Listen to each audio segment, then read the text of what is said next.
If you don't know to die,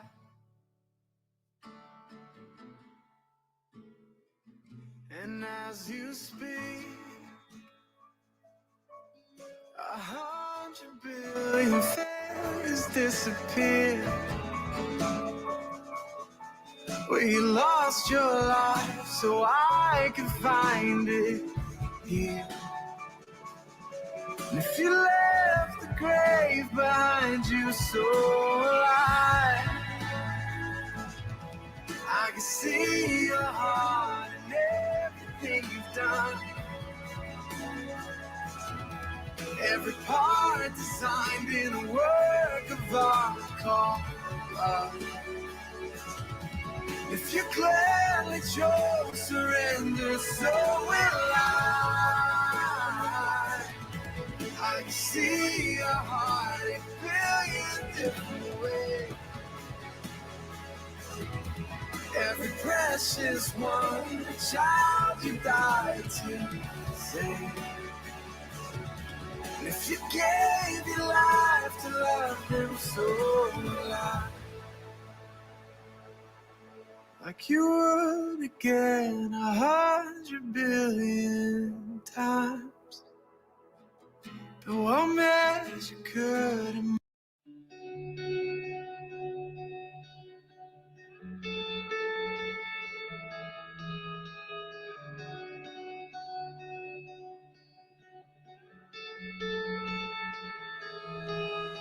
God of creation, there at the start, before the beginning of time.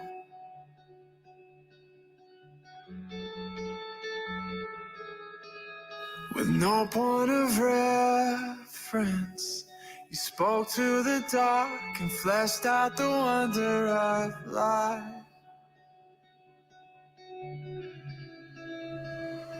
And as you speak,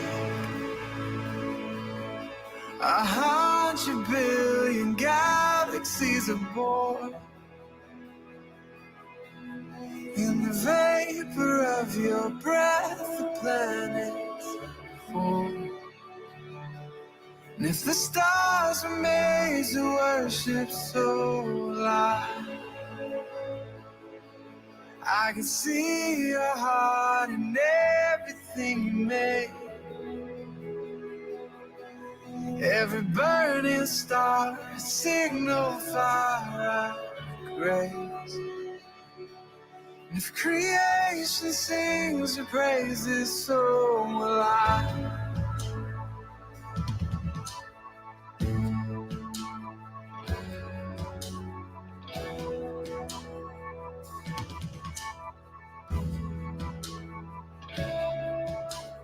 God of your promise, you don't speak in vain, no syllable empty or void.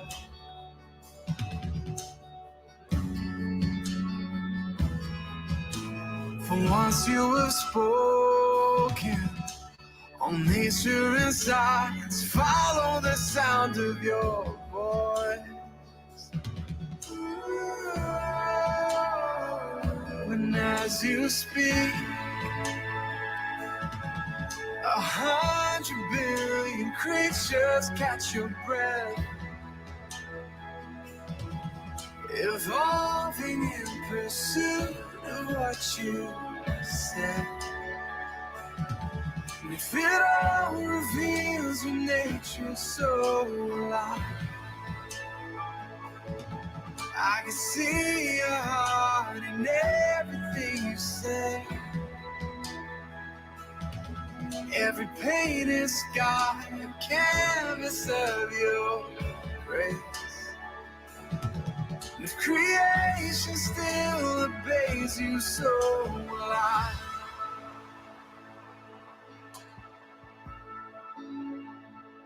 So will I.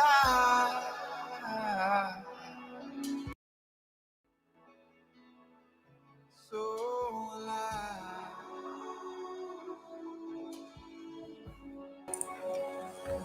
Well, CJ, if that's you watching, I'll tell you I thought you did really well.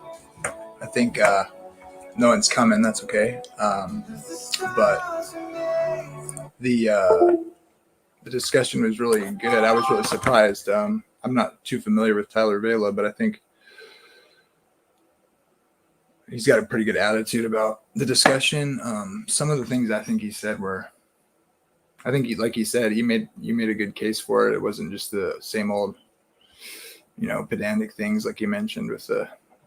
Although I feel like the older people often make it about, or they turn like some of the better biblical scriptural points that Young Earth makes, and they just basically like turn it into a meme, like, oh, Exodus 20, ha ha ha. It's like once somebody's heard an argument, even if it's good, and they reject it for long enough, it's just like scoff. Oh well, he didn't have that attitude, which I always appreciate. It's just sad when people don't hear each other, hear the word of God speak anymore. How often do people really consider other things or other views? Not very often. On both sides. I like to see that change more. If your view is right, it'll stand. And sometimes it seems like historically, especially like if you think of eschatology or whatever, a lot of the things that divided people in the church was really rigid thinking about it's got to be this way or that way only, preterism, futurism, historical flow. It can only be one. Nah, it turns out it's this both and idea is usually the case. So I think in that spirit of, understanding each other, that went really well. Let's see. The problems I saw with his view were that, I'm trying to remember, I was going to make notes too, and I never do. I think when people over emphasize the polemical side of things, it gets a little dangerous or a little bit problematic or incorrect. It's like, well, it's like once you accept it's a polemic, then it's just a polemic. Well, I don't think so. It was kind of interesting to see that he seemed to be genuinely interested in the idea that that it, and responsive and talking about how our view isn't so much unsophisticated as people like to suggest, and people are well read and stuff. That's cool to hear. I think though, like when you say, I was hoping he would ask my question, which he didn't do, which was if it's just a polemic, and I like that you brought up the thing about the week. That's like one of my favorite arguments about the week. I think it's rather interesting that the week, which isn't based on a solar cycle or on a astronomical cycle. People try to say it's like a breaking up of the months, which is based off the moon. It's like a version of that, like broken into 4 equal pieces. I don't buy that because it's not 4 equal pieces. You can break a year up, which, like you mentioned, with the leap year, it's not perfect, right? But but the season cycle, so that's a reason to think it's going that way. But hey, what's up? How's it going? Good. I was hoping Tyler would come in. Do you think I accept things like polemical taking of other, their surrounding ancient Near East? I think that's just like kind of undeniable in most cases that I've looked into. But that doesn't mean it's not literally the case that, what's said in scripture, right? Do you think, what do you think about this idea that like that it's an Egyptian polemic about the sun and stuff, and God's correcting that and all that? Yeah, I actually kind of hinted to that a little bit in the I guess discussion's probably a better way to word it, but I think that the plagues I think definitively disprove the idea that they have to be one or the other, because the plagues are definitely polemical. Now, I mean, the Bible doesn't come out and say it, but once you study Egyptian mythology, it's like this is so obvious. You know what I mean? You're talking about the gods, like each plague representing a mockery of the Egyptian gods, like Kek and stuff like that. Yeah, and not even just their gods, but also their divine office, which is Pharaoh, their divine hierarchy from the firstborn, and their divine source of life, which is the Nile, right? And also their magicians even too. So it's like the whole system is being attacked. Their gods, their hierarchy, their magicians, everything, right? That being said, though, yeah. It's still, I think, a literal account, though. You know what I mean? And so that's where, and so I think the 10 plagues kind of show us that they really can be both, and in fact, we should have probably assumed that they're both. And you know, there's a kind of another example you can look at that with too is Acts 17, right? The philosophical quotes certainly were real, right? But they were used as polemics. Yeah, and I think one of the more interesting things about the way the Bible does that sort of thing is like, you know, I have these weird mystical ideas, but I think they're sustainable from the text. But as long as you don't try to make that primary, I think that's a mistake. That's the attribute of that kind of idea that's a mistake, or if you overemphasize like the patterns and the themes and the motifs that run through Scripture. But I think there's got to be a way to make a case in a proper with the proper standard or whatever principle of how to see that or whatever, or develop that kind of idea. Because, you know, I think, in other words, I think God can use it to correct a cultural idea through a polemic while telling an actual true narrative. And that's, you know, amazing. Yeah. So, I wanted to tell you too. I heard I was listening to Falk the other day talk about, somebody asked him a question about kind of assuming that, of course, he believes the plagues are a polemic against the gods of Egypt. And I was shocked to hear him say that he doesn't buy that. Really? Seems. I swear I've heard him argue the opposite. That's so interesting. I'm pretty certain that's what he said, because I remember being surprised. Somebody brought that up and kind of in a question that he answered on one of his question and answer things, and he was like, he said something like, "Well, actually, I don't really buy that." And I think he may have said he's writing a book for another model or something, maybe that he was in the middle of. See, you know what's super interesting about that is I swear I might be misinterpreting what he said, so I'll have to go back and read or watch rather. But he did an interview with, do you know BK Apologist? Who's that? BK. So he's one of the urban apologetics guys, which if you're not either non-white or from the inner city, you probably don't know a lot of them.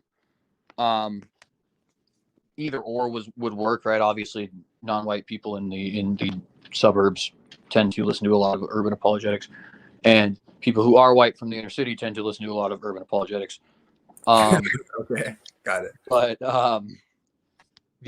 he's one of the guys involved in that. Him and Mr. Phil Fox is another one.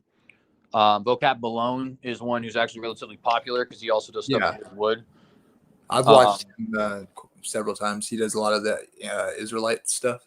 Yeah, Black Hebrew Israelite thing. Yeah, he's pretty good. So BK Apologist is kind of with that whole crew, right? He did an interview with Dr. David Falk that I watched recently. I think it was like 5 or 6 months ago. And I'm gonna have to go back and rewatch because I could just be misinterpreting what he said, but I could have sworn that Dr. Falk was actually making that argument in the video with BK Apologist. I think he was talking about how like the maybe I misinterpreted it or misheard it. I don't know. Well, in either way, it'd be interesting to figure out, right? I'm interested now to watch both the videos and see if, because it's also possible he just changed his mind too, right? That could totally be. But yeah, that's I have an interesting. I think you already know this, being a frequent fan of my show, but I have an interesting relationship, so to speak, with Dr. Falk. In that it's sort of like a series of fun little jabs, I guess. You know what I mean? Yeah. He always surprises. I could have misheard him, but I swear that's what he said. But he didn't go into much detail, so I could have misheard. But it really seems like he said that. But I'll have to find that and see, and I'll look and I'll let you know if I was mistaken. I think I can find it. I think he was talking about. I think he was doing his popcorn show thing, and was critiquing Ron Wyatt on the Egyptian pyramid claims or whatever. Which I was actually kind of well, I mean, he corrected like little things here and there, but I don't know. I'd love to talk to him about that because, anyways, I don't want to change the subject. What was your favorite part about this dialogue? Anything surprise you? Well, so I don't think anything necessarily surprised me. I word it that way only because there are, I watched a couple Tyler Vela videos before this, just in sort of preparation, kind of figure out what he's all about and stuff. And I heard some arguments tonight that I hadn't heard before, so that is from him. I mean, so there's like that sense, right? But the thing is, I kind of have a lot of respect for the non-concordist view. I don't buy it, obviously, otherwise I wouldn't have had the debate. But I do have a certain level, because like I even said earlier, there is agreements that I have with a non-concordist view, such as I think I have become convinced the Genesis one is probably a temple dedication. Yeah, I'm fine with that. So why don't you kind of explain what those terms are? Like concordance has to do with what exactly? Yeah, absolutely. So we'll start with concordist, non-concordist. So a concordist is, and by the way, I did actually give the definition in the debate in full. So if anybody wants to read the full or hear the full definition, that is in my opening statement.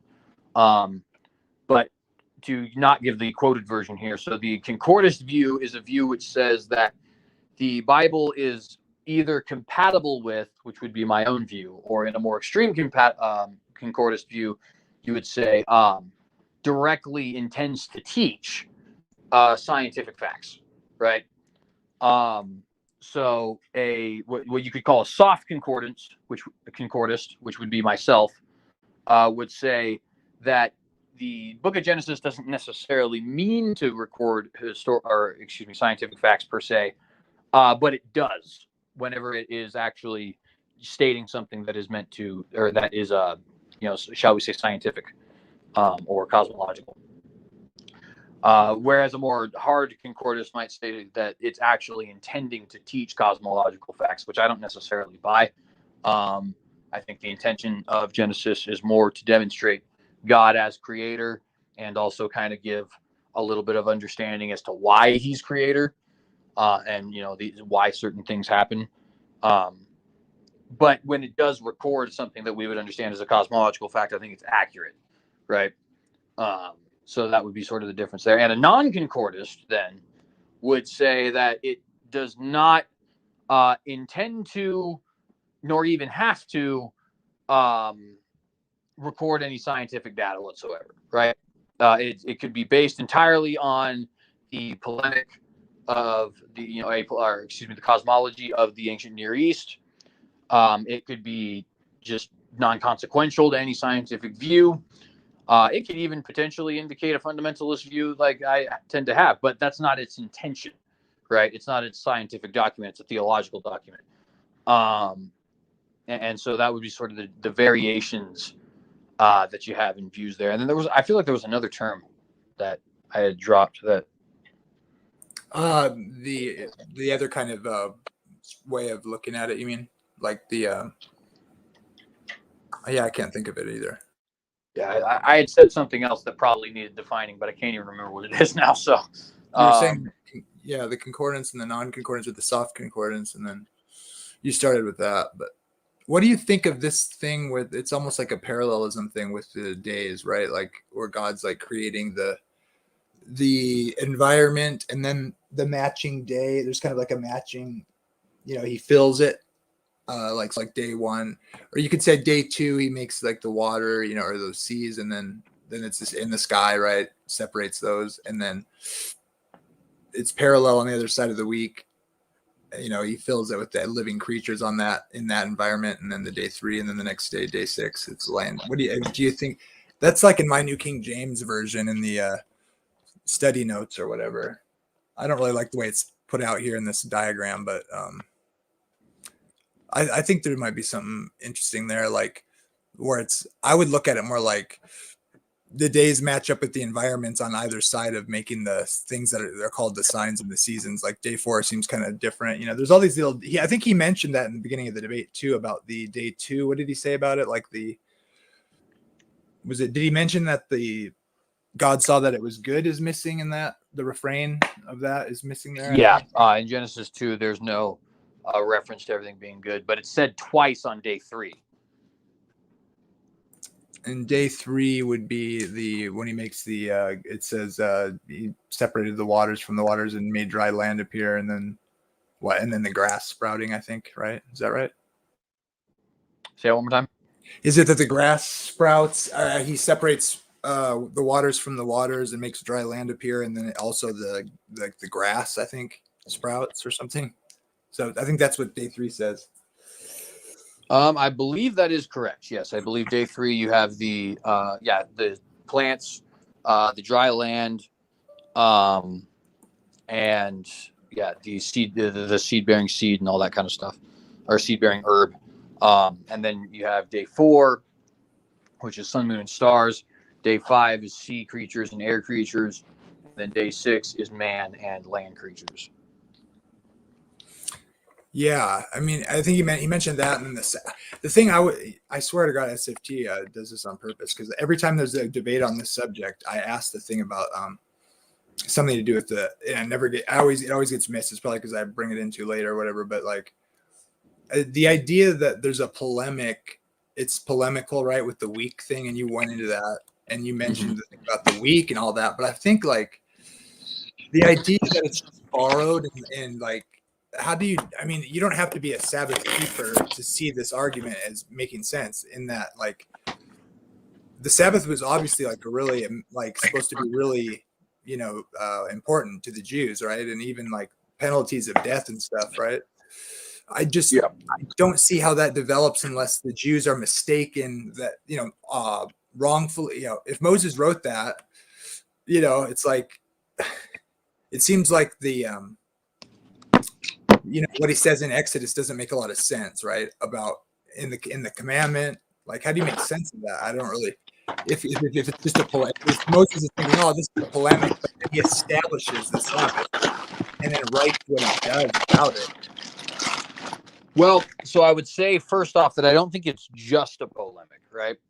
I think it can be a polemic without being necessarily limited to being a polemic, right? So like the example I think would be, I guess that's an example where I'm assuming I'm right? If Dr. Falk says that's wrong, I might have to look further into that. But the plagues is what I was going to say again, right? But you could also think of it in another sense, like if you have Jesus being crucified on Passover, right? That certainly is a typology and fulfillment of a feast day, but it is also a polemic against Judaism, right? Every Passover, you have to sacrifice another lamb. Every Yom Kippur, you have to sacrifice another lamb. And this is laid out very clearly in the book of Hebrews, right? It's like you have these continual sacrifices that go on and on and on and on and on, but Jesus Christ is once and for all, right? And so it operates as, even though it is also the fulfillment of prophecy, it's also the fulfillment of the feast day, so on and so forth. It is also a polemic against Judaism, which, I mean, that's even a polemic against something that hasn't even necessarily happened yet, right? Because we got to understand Judaism per se isn't a thing in Jesus's time. Yeah, it's just a religion. Like I don't even look at it necessarily like that. I would, but my point was just like from his perspective, like how is he, like how do you make sense of, so because even like with the feast days, like So like I would make an argument the legitimacy of the feast days being based on real historical events. Otherwise, it wouldn't have established them as important holidays for the people who get dispersed, mind you, throughout the world and retain these feast days. Now, if they're just made up, what would cause every single group that's dispersed into nations remain in keeping these important events based on supposed history?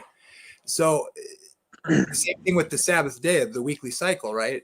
Moses writes in the Torah, presumably after it's been established, obviously, right? That it was made at creation. And if he's just I guess he could make it a polemic and still believe that it's literally true, obviously. But I mean, I don't know. I guess that would work then if it could be polemical in the structure of the polemic, but they still take it to be true. I suppose that's where I'm mistaken here.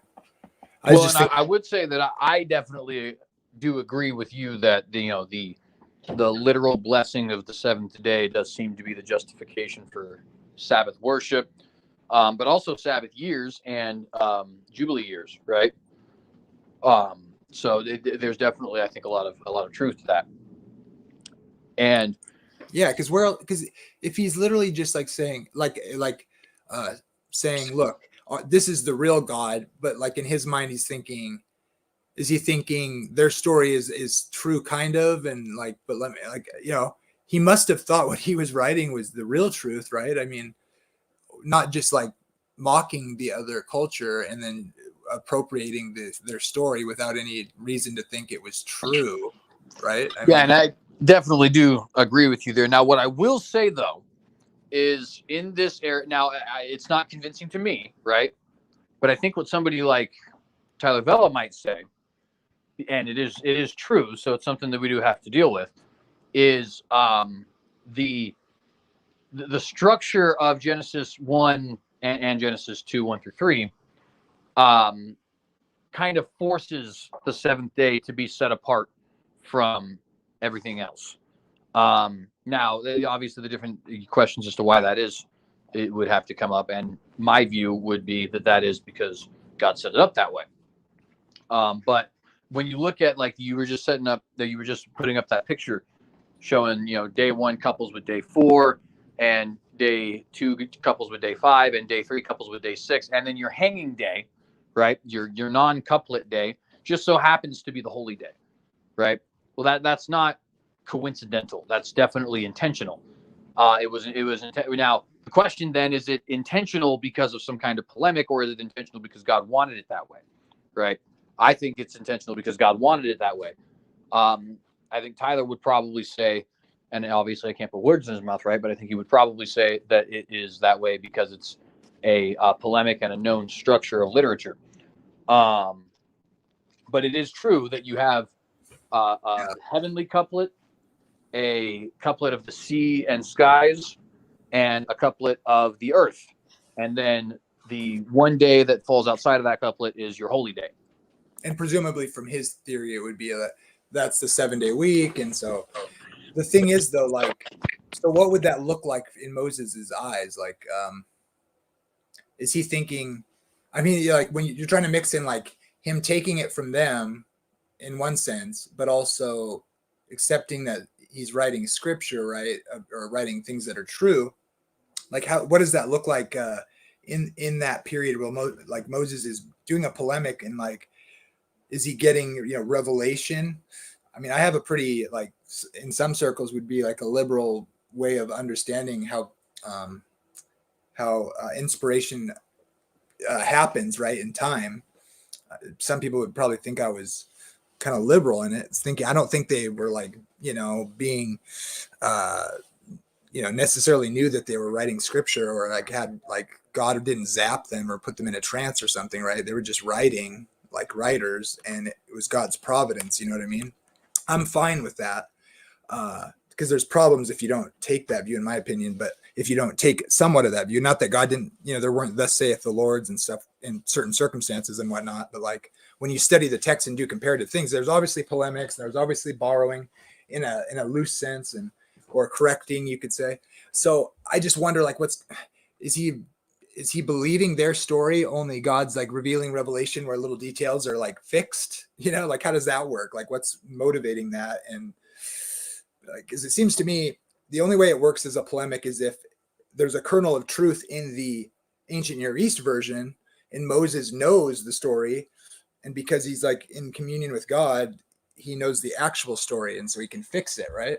In some sense, I don't know. I can't make sense of any other way of it developing other than if it's absolutely polemical. I mean, if young earth creationism is true, right? Like it seems to me that we shouldn't take full on the polemics in the way that the old earth people would kind of think about it, because there would be like mixing and a much closer context to the actual story with these other cultures, being relatively close in, their, genetically and like, just relative, to the Hebrew people, in the sense that these stories wouldn't be all that old, or, you know what I mean? They'd be familiar to everybody. It would seem to me if young earth creationism is true, if you know what I'm saying.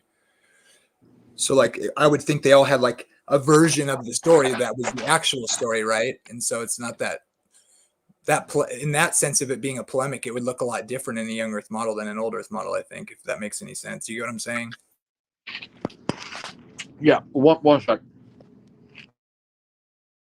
Because like the distortions would be potentially a lot less great in the young earth model, considering like what, how long has the earth been around at this point, when Moses is writing, I guess what, not even 2,000 years yet. I mean, yeah, definitely. And so I definitely hear the concern there. And in fact, not only do I hear, but I share the concern, because there are people who will take the polemical thing way far. For example, Rob Rowe, with respect to him, he thinks that the Rainbow Covenant is a polemic against a Edomite rainbow god. But this Edomite rainbow god doesn't even exist in Noah's time, or Moses' time for that matter. Right? He's just not a deity that the Edomites are worshiping at that time. So like, who are you polemicizing against? You know what I mean? Also, if that's just a polemic, then of course the Noahic covenant is wrong. And the promise is wrong, and the reason for the rainbow is wrong, and potentially even the entire flood story is wrong. And it just so happens that, in a way, Rob kind of affirms that, right? He would word it differently than I would, and I do want to respect his position. But he would say, well, it's not really global, and it's not two of every animal, and, the ark probably wasn't as big as it's perceived, and, all these other different kind of things. So the polemic thing can definitely go way too far, I think. And especially when we start to take this position that a polemic must make a thing not true. Right? Like it's either polemic or historical. It can't be both. I think that's an error. That being said, when it comes to things that we're going to find in Genesis, right? I think and as you kind of hinted to, as a YEC, there are certain things that I totally expect from ancient cultures.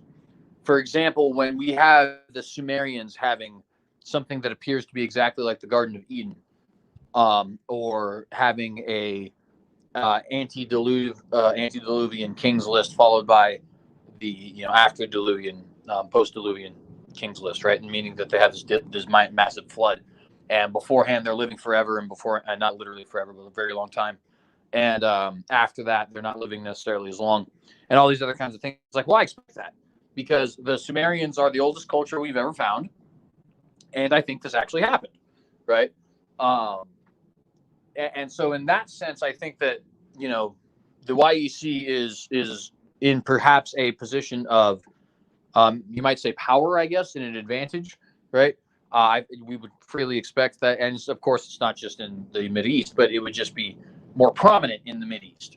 Now, if you're a scoffer, you could say, oh, it's more prominent in the Mideast, happens to be the cultures next to them. But if you're not a scoffer, you could say it's more prominent in the Mideast, and that's where the oldest cultures are. Now, you notice both of those things are true. It is true that those are the cultures closest to the Jews, and it is true that that's where all the oldest cultures are, such as the Sumerians and the Akkadians and the Egyptians and so on, right? So you don't get anywhere, I guess, with that particular debate, right? It's something that fits into both models.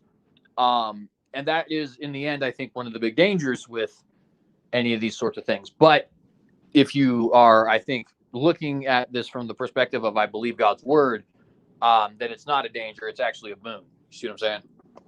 Yeah. And that's where we have to be. That's where we have to be careful. Like I'm always somebody who's more for like hearing out the little details, because I just think that a lot of it has to be taken in by young Earth creationism.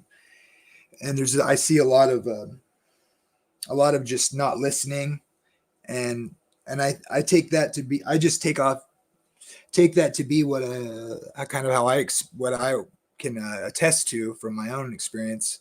And it took a long time to slowly like be open to hearing what they say, without just saying they're wrong or whatever. And it's kind of like a fear thing, where you like, it's one thing to like not want to like allow a foot in the door, but another thing to like not hear out everything and like look at the evidence. We have to do that and then like consider it and make a logical case to why, believe it or not, we do listen to the word of God. But one way we test our own interpretation is to use logic and philosophy. It's kind of a necessary, maybe I presume you would agree with that. I mean, to an extent, right? But like if something's like logically inconsistent, we should probably consider we might have a wrong interpretation. How do you view that? I kind of changed what I was saying there, but I was curious what you think. Well, hey, by the way, just so you know, somebody's in the okay, yeah, cool. Howdy, who's this? Good to see you. Earth is young. Is that that's Iger, isn't it? Yes. How to feel it? Yes, it is, man. How do you know? Man? I just have I don't know. I think I've been around enough of the streams to have like a general idea of like your sense of humor. You know what I mean? Yeah. I got you. And the Earth is young thing. It just sounded like an Iger joke to me. Well, not a joke. Obviously, it's not a joke because you believe that, right? And I believe that too. But that's not what I mean. That's just like you're poking fun. It seems like it, Vaughn. Man, I'm sorry I missed the debate, bro. I got there right 2 minutes before it ended, so I'm not even sure. Was it like a young Earth versus an old Earth debate for the most part? So what we were debating is this idea. It's called concordism. Do you know what that is? No, not at all. What is it? So concordism is the idea that Genesis, and really just the Bible in general, but we're talking about Genesis 1. So concordism is the idea here that Genesis 1 teaches scientific facts, right? Yeah. So if you're a non-concordist, you would say that Genesis neither does nor intends to communicate any scientific facts, whereas a concordist would say either it explicitly intends to give cosmological facts, which that would not be me. I don't think that's true. Or when it does give cosmological facts, they are accurate, which that is what I believe. All right. Yeah, so I'm with you, bro. I think it's all accurate because, that's how I came to even my conclusions was I was questioning that. I was questioning if it was accurate because I believe the whole heliocentric evolution thing most of my life. So then I was questioning, the first page really where it talks about the trees being here and then the sun, moon, and stars being here on day 4. So, and then after that I became a young earther. But first I became I guess a geocentrist. There's Arctic Timberwolf. I think he's also a young earther. Long time no see there, Arctic Timberwolf. How are you doing?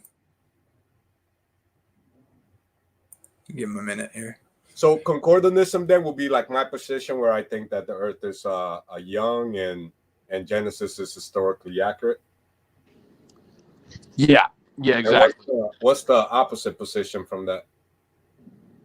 So the opposite position would be the non-concordist, which would be what Tyler Vela was taking.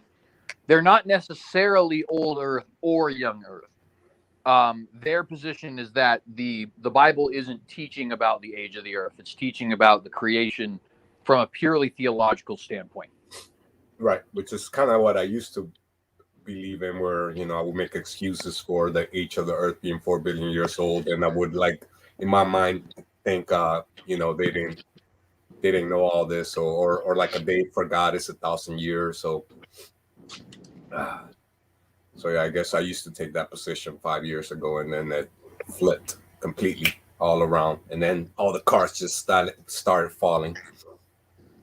What's with this thing here in Malachi 4, which proves that this is a major supportive verse for the destruction of the wicked in hell? But obviously, this messianic passage.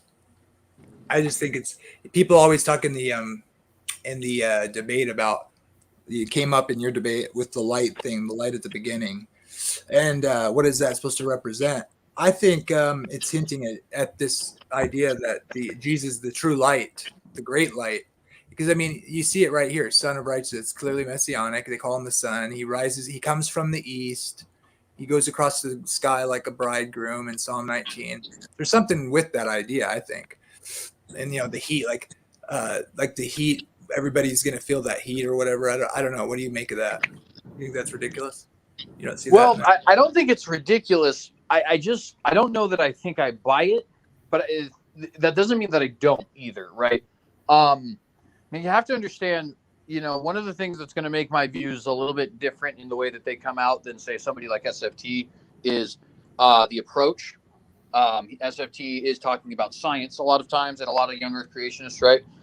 Which they're much better at it than me, so don't take this as criticism. Whereas I'm typically talking text, right? And from a purely textual perspective, it's real bizarre that the light would just be this supernatural kind of divine light, but then everything else in the passage is physical, tangible, created, right? And in fact, it even says that God created this light. God said, "Let there be light." Well, I guess he said, "Let there be." He didn't necessarily create it. So maybe that's not. That's the part I don't like about the thing, because that's the way everybody kind of thinks about it, anyways, right? So, but I'm aware of that. But it makes sense to me because John 1, for instance, this verse right here has been recognized, I think, even back before Christ, that this was messianic. I think that was a known messianic passage. And then we have like, let's see, I'll pull up this other one. Just now, you got to be careful, obviously, because I agree. See, I believe young Earth creationism is the primary reading, right? But so you got to be careful. So because maybe there is a sense that it's a polemic against the planets and the sun being actual gods. Like, I'm okay with that. I'm not sure, that's what they're really doing here. But then underlying that, it's like undeniable to me, as far as I can tell, anyways. Like in this verse here, like the part. Let's see. You muted yourself. This part right here, verse 5. Or verse 4 and 5, a tabernacle for the Son, which is a bridegroom coming out of his chamber, and rejoiceth as a strong man to run a race. He's going forth from the end of heaven, and his circuit unto the ends of it. And it seems to me that some of the verses, about talking about the ends of the earth seems like something I need to study. Maybe you can correct me, or maybe you know an answer, but sometimes I wonder, some of those seem to have a tie to not just like a geographical idea, but like the end of time, like the end of the age even. Are those words interchangeable or related or something? Like when it talks about the ends of the earth, I wonder sometimes if that has anything to do with eschatology or talking about that. I'm not sure. I'm wondering. Because it says, so what does it say? End of heaven. That's obviously not it, but the circuit unto the ends of it, and there's nothing hidden from the. Maybe not this verse is what I'm thinking about, but anyway, I just find it curious that theme is even in Genesis. There's the light at the beginning, and also note that the sun is in the middle of the week, right? It's like halfway in between, in the middle of the week on day 4, and that's kind of interesting that. Then after that, all the living creatures are created right after the great lights put up in the heaven or whatever. So I kind of see it like that. And then also you see you could use that to explain why day 7 in the creation account doesn't even talk about evening and morning, because there was no night, or whatever, or you could say the light is there or whatever. I don't know. Seems like a theme anyway. Yeah, and I've always thought that because there's a couple things. First off, I do want to just make clear, I'm not necessarily saying the idea that God is the initial light is wrong, right? Or more specifically, I guess people would say the sun, but I mean, they're both God, right? So what's the difference? I know some people are probably going to hate that I said that, but whatever. You think God is the sun? Is that what you said? Well, God is the Son. He's also the Father and the Holy Spirit, right? We believe in a triune God. Oh, I thought you meant the sun, like the light in the sky. Oh, word. No. Okay. Sorry. That'd be interesting, right? Well, that would be. I'm saying it's like an sun. underlying theme, like a blueprint of history embedded in the creation story. Like, and the sun historically represents Jesus, who is at the beginning, who splits like time in the middle of history, and then he's at the end, and you can see the notions of that theme. But I'm not saying that that's what just the text just means. That I'm saying it's like an underlying, almost like a prophetic hint in there. But you should read it primarily straightforward, like it is a literal creation account where he makes the literal stuff. But then you have it kind of fits with the temple theme, because it tells the story of Christ. He creates everything. He comes in the middle of history, and then he returns on the last day, the day of the Lord, and there's no more night because he's the light. And we see that there's no evening and morning, even in the creation account.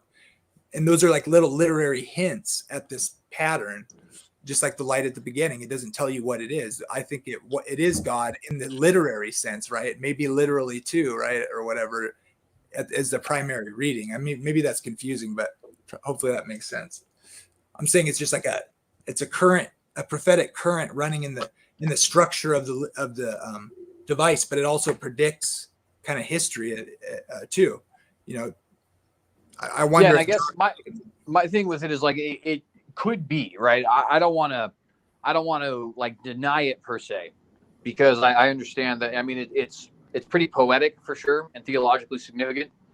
My only thing is, I just, from a purely hermeneutical standpoint, and also looking at Genesis 1 in a little bit of a vacuum, admittedly, it just seems weird to me that the light is that the light would be not tangible, created, physical, right? Just because everything else is. Yeah, I think it probably would be. Have you heard the arguments for taking just the primary reading and like what it's telling us on the surface, at least? These ideas set aside. Do you think? Let's see. What was I going to say? That the light. What was I going to say? Forget. It is kind of interesting. Like, what would the light be in a young Earth model? Oh, I know what I was going to say. The days. So, like, there's an argument about like the word that's used for on day 4 when the lights are made. Does God? It's like a different word, which does seem to lend to the idea that the sun was there on the first day or something, and that could be the light. Have you heard that argument? I think some young Earthers actually accept it. Maybe even. I don't buy the whole like the sky was not translucent or whatever until day 4 or something, but there is a pretty good argument, it seemed to me anyways, that the word used there doesn't really suggest made like all the other days in the things made. It's like a different word. Maybe that's wrong. Yeah, and that's one I've heard IP make a lot, and a couple others. In fact, a lot of times people will say the words for created and the words for made are different. They are different, but they're interchangeable is the thing. So it just kind of doesn't matter. Now, so sorry, I'm coughing here. The problem, I think, and again, it's like, I don't know. It's not that I'm saying that this is like a definitively, theory killing problem, right? It's just there are certain times when we look at these things, and I even said in the debate, I'm not like opposed to the idea of ad hoc and post hoc arguments, because That's not a fallacious form of argumentation, right? It is sometimes very useful. But there is a reason that there's negative connotation to ad hoc and post hoc arguments. It's because it's awfully convenient. You know what I mean? Now, sometimes it's convenient because a series of questions asked because of a certain theory has led you to another conclusion of some kind that turns out to be right. In fact, that's part and parcel of the scientific method, right? Ad hoc can be okay in certain circumstances, or seem okay, right?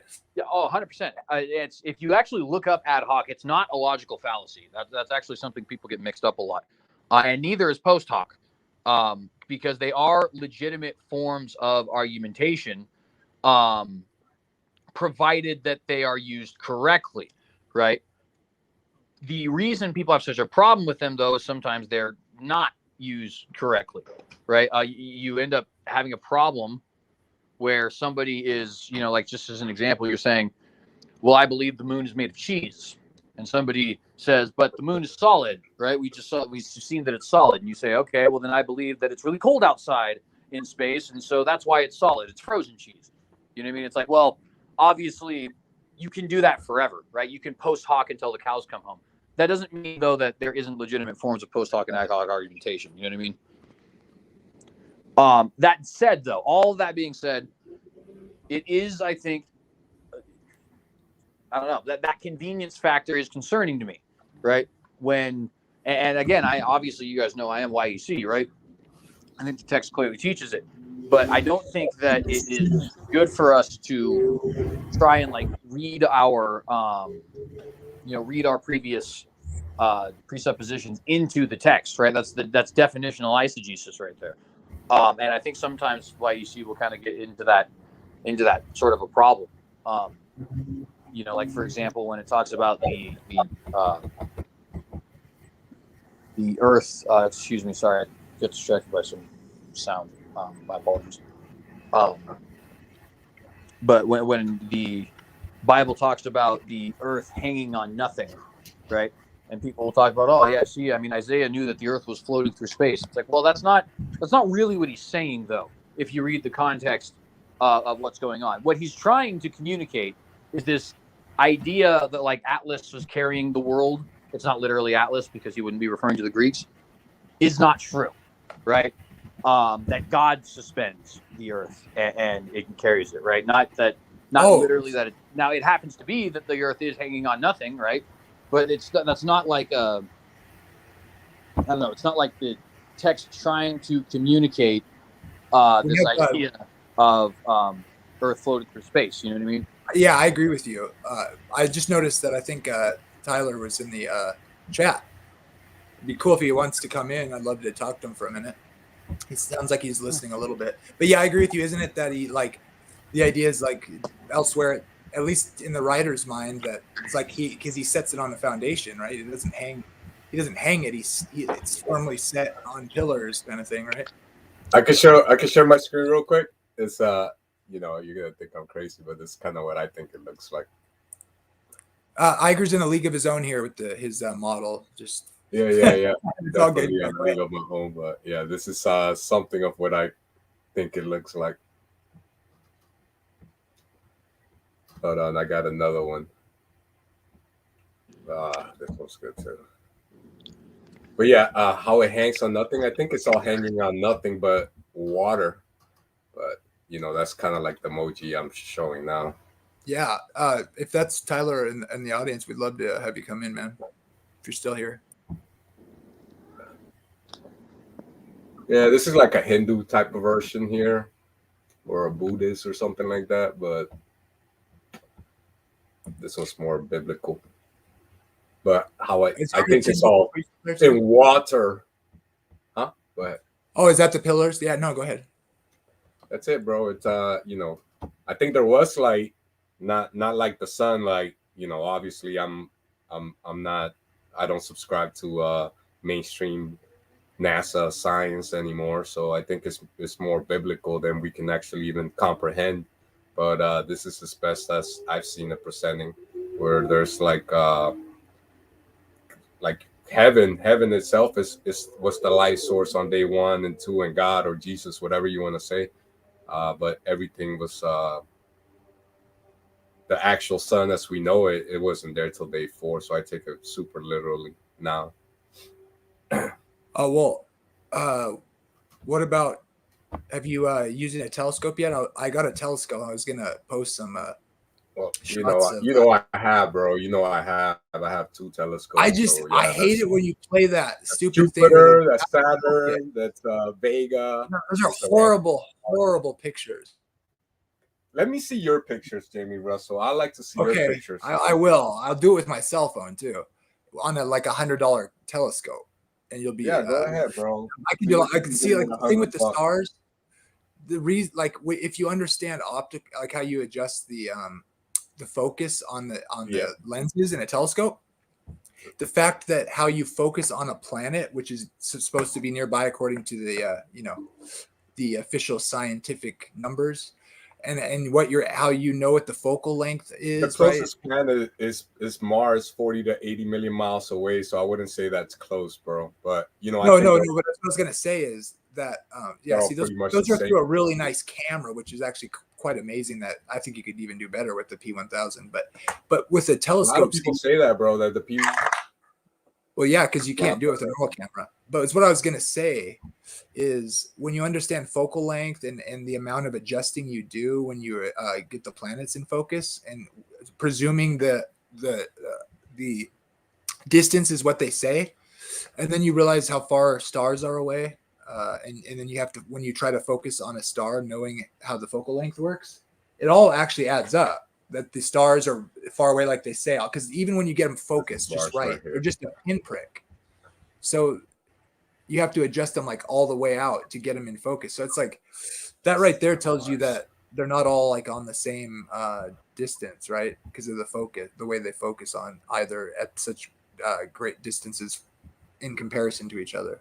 So I mean, there's stuff like that, little things like that, that kind of clue you in that they're not just like on the same. Yeah, I get what you're saying, bro. I think that's what I would expect, a ball earther to say. but yeah, man. But I mean, like, if I'm saying that if the stars were like on the same distance or like relatively in the same distance away, like on the models that they have, like they're all in like nearby similarly, and the stars are really just little pricks of light or whatever that at a similar distance, the focus wouldn't work like it does, like with lenses. Like this, you have to adjust the focus. That's what it wouldn't. It only makes sense if they're actually very much farther away. I don't know. That's all I can say. I'm not really technically knowledgeable about it, but when you get them in focus, you can feel it. I think the same principle works with eyeglass lenses. The focal lengths of eyeglass lenses, whether a person is myopic or farsighted, will have to do with the way that the lenses correct a person's eyesight. So that focal length has a huge factor in making eyeglass lenses as well as telescope lenses. Yeah, and when you're adjusting for that, when you're looking, it becomes apparent, and the stars are just, as you get them in focus, like the stars, no matter how good of a telescope you have, you can't like get them like the planets. They're just pinpricks, but you can get them into focus so that they're not blurry, But I've got another thing is any of you can go up to your local university, and a lot of them have a very large telescope, like the one here in Madison up on Bascom Hill. I went up and saw the comet Shoemaker-Levy smash into, I think it was Saturn. No, it was Jupiter. Back in the 90s. I don't know if you guys remember that, but I saw that in real time, and it was very neat. And that thing, it tracks it too, because the things up there in the sky are moving. So the telescope has to move right along with it, in the same way as somebody who's hunting ducks would aim their shotgun ahead of the duck, and you keep on sweeping the rifle as you shoot. So trajectory and vector mathematics are an actual proof of the triangulation and distance of objects.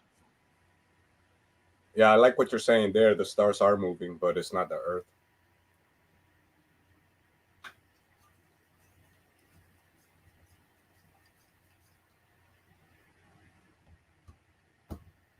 All right, I don't want to get too much off topic. You guys, we can go back to the young Earth stuff. Y'all just got real super silent, man. The devil's lying to us. Well, the age of the Earth can be calculated in a lot of different ways. One way is to just simply track your family tree backwards, right? Father to son. Supposedly, everybody's got a mom and dad, right? So if you track that all the way back, it's going to go back to at least one dad, right? And you can track it generation by generation. That's it. Plus, if you take like the biblical passages, you can come up with a good estimation of the date of the Earth. You got the Hebrew calendar. We're in the year 5,000. I forget 5,000, about 5,782, I think. Yeah, because all of the lifespans of everybody are written down and documented in the Bible.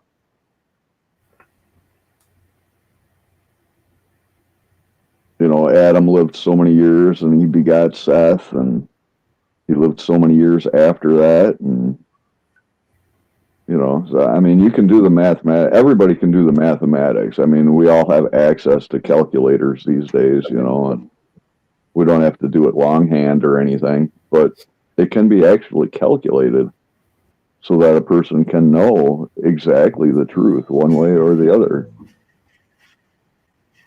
That's Jupiter right there, is it not? Yeah, that's it. That's it. Like an average home, not the best focus, but it's like what some average person would have with a decent telescope. You could get a shot of. Yeah, that's pretty good.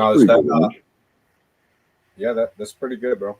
That's Jupiter. I will say Jupiter is the most solid looking thing up there. Everything else looks like a freaking light. I've certainly got it in better focus than that. It's a pretty good shot. Because the cameras, sometimes you have to track it if you have like a one that has a GPS electronic base to it, which would be cool. I almost bought like a really nice. Oh, there you go. See, those are the moons. You can see 4 moons. You can. I have binoculars. Can you rewind that just a second there? Because what this is right here, this is not a real picture. This is like 200 pictures stitched together to give you a more solid look, more NASA CGI look. So what you're looking at here, that's from a guy with the telescope and a digital camera with an electronic base that tracks it. Just like when you take a picture of, those are the moons. You can always see like 4 of the moons on a clear night they're just like little stars around it. Yeah, but what they're doing here, they're running it through a program called stacking, where they stack a bunch of pictures together to make it look super solid. But this is not what you see. This is not what you're gonna see here from Earth on any telescope. The one you showed earlier, that looked more like you're gonna see, but what you're seeing here, this is not a real picture. This has been run through a computer program. Stacking, they call it. Edgar, I think what you're talking about is HDR photography, high dynamic range photography. If you rewind that video, he even mentions it on the video. If you could put that picture of Jupiter back. Well, HDR photography is stacking different exposures, right? So you take a photograph of the same thing at different exposures, and then you stack the images in Photoshop and whatnot. It's still a real photograph. It's photoshopped. But you're just seeing more of the information. Just because something's photoshopped doesn't make it not real. You can do it with regular pictures. Like if you want it's not a live picture. It's not like a picture like a traditional picture would be. It's it's taking like 100 pictures and stitching them together for you to make it look like something that's not real. Well, but it is real. It's like when you're seeing it through the telescope, like for me anyways, it's, try taking a picture. You show the first one. The first one did look like a telescope. That was amateur. The second one was not a telescope picture. But you understand that it's taking pictures of the same thing in the sky. It's just making it clearer for you. Like you see it through the telescope that good. If you know what you're doing, it's just, that's a way to make a crappy camera. You can use stacking to make it look more like what you're actually seeing through with the telescope, because, the focus and everything That's through your incorrect, camera, bro. but it's still what you see. That's still what's taking picture. The first picture you showed, that I could believe that, but that second picture of Jupiter, that was pure. No, when I watched Shoemaker Levy the comet crash into Jupiter, it was crystal clear, and that was a huge telescope up at the University of Wisconsin. Pull up that video, Arctic Timberwolf. I would like to see that. I want to get back on topic. I want to get back on topic. We can talk about it later, but trust me, dude, it's just a way of clarifying what you're actually seeing through the picture form. You don't send it to NASA. I agree with Jamie. You were stacking it unless I looked into it, and I could tell you that's not a real picture. What do you mean real? I can tell right off the bat that it's not it's a as real as something you can really see with your own eyes. It's something that's been read through a computer and through 100 different images. It's not a real picture. It's not something that you're gonna see in reality. That was a little bit bigger than dude, I've seen it that clear before, just not that big. But no, you've never seen it like that. You've seen it like the first one. I have. I have with the naked eye, just through glass lenses. The first one through my binoculars, man. Pretty much. But anyways. All right. I mean, it is that clear. I saw the dust coming off that comet as it was smashing into that planet. Yeah. Can you pull out that video and put it on the side chat? I want to see that. The video, this was back in the 90s, man, at an actual telescope, a huge dome telescope. Oh, there's no video there. There might be somewhere at the University of Wisconsin. Go up to the University of Wisconsin library and start digging around, Edgar. I live in Florida, bro. Okay, but all right, then you live in Florida, then you have access to large telescopes, because I know that there are large telescopes down there. You can go there and you can look at the night sky. Yeah, that's true. You do. I mean, we're all Americans here, right? We have access to that sort of stuff. You just, you got to be cool when you go in there. You can't go in there demanding things like you own a place, right? You got to be cordial, professional. Right, and they'll let you look at the stuff in the sky through their telescopes. It's real, man. But you are right that the sun and the moon were created on the fourth day, right? And that brings in some interesting things, because plants and trees were created before the sun and the sky, right? Yeah. So. Let's get back on topic. I wanted to ask something about the debate here. Like, I see that the free thinker is listening in. He says here, I'll put it on the screen. I'm not. What does he mean? This the text cannot mean that the light. I'm not sure what was said when he put this up. I don't know who was speaking, if it was me or not. But the text cannot mean that the light is created by separating the sun from the darkness. When does it say the sun was? I thought it was the light was separated. What does it say? The day? I wonder what text or which verse that is that he's suggesting there. Doesn't it say the day from the night? Capital D, capital N. I don't know. That's right. I have it up right here. I can read it. Starting at verse 3. And God said, "Let there be light," and there was light. And God saw the light, that it was good. And God divided the light from the darkness. And God called the light day, capital D, and the darkness he called night. And the light, the night, and the light. So which words are capitalized there in that one? Day and night. Okay, that's what I thought. So I wonder if it's ever rendered differently in other versions. I should look that up. Let's see what he says here. Looks like he's just commenting on some of the interpretation there. I wish I knew what he meant more, but I think for me, there's like the things he mentioned were interesting, because I have noted that from other people too that have mentioned some of the details, and I've kind of cataloged some of them and then tried to think of why that might be. And CJ mentioned, I don't even remember that, the fact that he says it twice on the next day, but if there is some, I think the order is important, because I think the days represent major biblical events in history, and day 2 would be accordingly would be the flood. So that would mean he probably didn't say it was good because it was the day he had to like kill everybody. But anyways, that's kind of off subject, I guess. But those little details seem, I imagine they're either providentially. I want to talk to him. I want to talk to him about it because he seemed like he was familiar. He mentioned a book too, that the big end from the beginning. I think there is a chiastic structure in the whole story of the Bible, which is from the beginning till the end. And so it's kind of weird because you can read certain texts in like a hyperliteral view out of the context of the, it's not totally out of the context either. Like it'll mention something like to do with creation, or like I've always been suspect of course this would ruin my whole concept, but the thing like in Romans 1, it's like everybody always interprets that as like, oh, it says from the creation of the world, God's attributes are clearly seen, or the attributes that make God God, basically is what it says in the Greek, I think. And then it says from the creation of the world, but they're rendered, it's all rendered all sorts of different ways because of the way the Greek is in different English versions. But it's like from the creation of the world, his attributes are clearly seen, and his power and Godhead is, and that's so that they're without excuse. And then it says by the things that were made. And so is that just saying his attributes are clearly seen because he's creator? It just seems like it's like saying more than just like a general way of saying, oh, look at the creation, God's so powerful.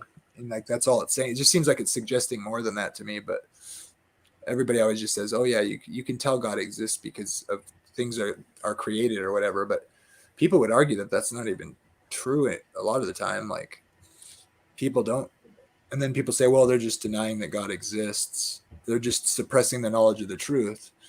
But it seems like some people are actually, like, just for whatever reason, they don't actually.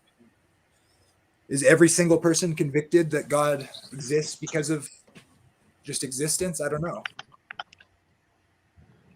Well, I can speak personally, obviously, but I have never met anybody who, I don't know. Every person I've ever met who had a seriously robust atheism has always had a seriously robust anti-theism and a lifestyle that just so happens to be anti-biblical. Now, not everybody's necessarily robust, right? But and that also could just be my experience. But it's like it seems like a super interesting thing to me, that you seems like without fail. Would you argue that every person is not acknowledging God by suppressing the truth, but that some point in their life they have a inherent knowledge of God based on the creation, or in some sense? Is that what the text is saying? I wonder. I think that's definitely true to a very large extent. It does definitely appear to me that that's what the text is communicating, and in my personal life, it does seem like that's been kind of the case.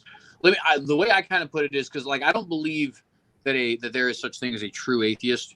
Every time you start pressing people, they always believe in something supernatural, whether it's the existence of vibes or morals having a objective standard, or people believe in ghosts. And some people are actually so, high on their own irony that they don't realize the acceptance of ghosts accepts the existence of a spiritual plane, a conscious soul, and life after death. But like there's always something like these things. And so in that sense, I think people who like claim to have purely like naturalistic understandings, I don't know. I don't buy that. And every time I've pressed somebody on that, it's never seemed to me like that was actually what they believed. You know what I mean? Yeah, I think that's reasonable. Go ahead. Well, then I was just going to say, now, as far as like knowledge that Jesus is the creator God, I think that's a little different. I don't think that's necessarily what Romans 1 is trying to say. What's this part about? For the wrath of God is revealed from heaven against all ungodliness and unrighteousness of men, who by their unrighteousness suppress the truth. Well, I think part of that is the fact that, hang on. It seems to tie it to their unrighteousness, but what about the wrath of God is revealed from heaven? That's not necessarily saying by nature. It just means what? I wonder. Like, how is he applying that to like I think part of that in particular is just the fact that I think that because he says this at the end of Romans 1 as well. The idea that men are not only deserving of death, but they know it. Like everybody is aware of the fact that they're just utterly awful. And anybody who doesn't think that they're utterly awful, we tend to call those people narcissists, right? And even I'm not even fully convinced that they don't believe it. I just think that they're really high on their own, fecal matter.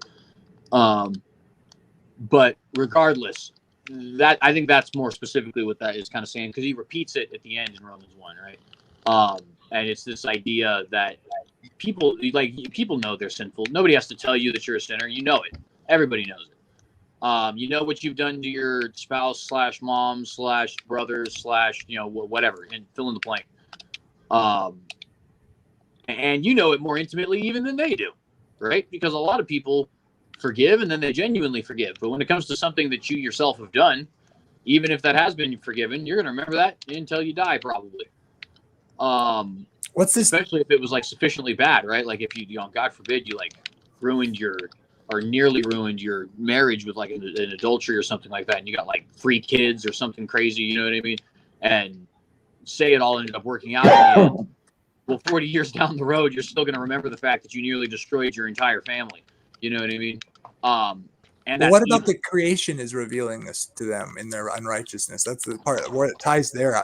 I'm not even going to suggest what I think it could mean, because I don't think the thing I'm suggesting before it has to do with the primary reading here. But just on the primary reading is in mind, like it is kind of weird how it's seems to be suggesting, like, I guess the wrath of God revealed from heaven is just that part is just saying God, it comes out of heaven, right? Like is in God's wrath where he is, right? Or do you read that as saying revealed by, the created heaven that we see?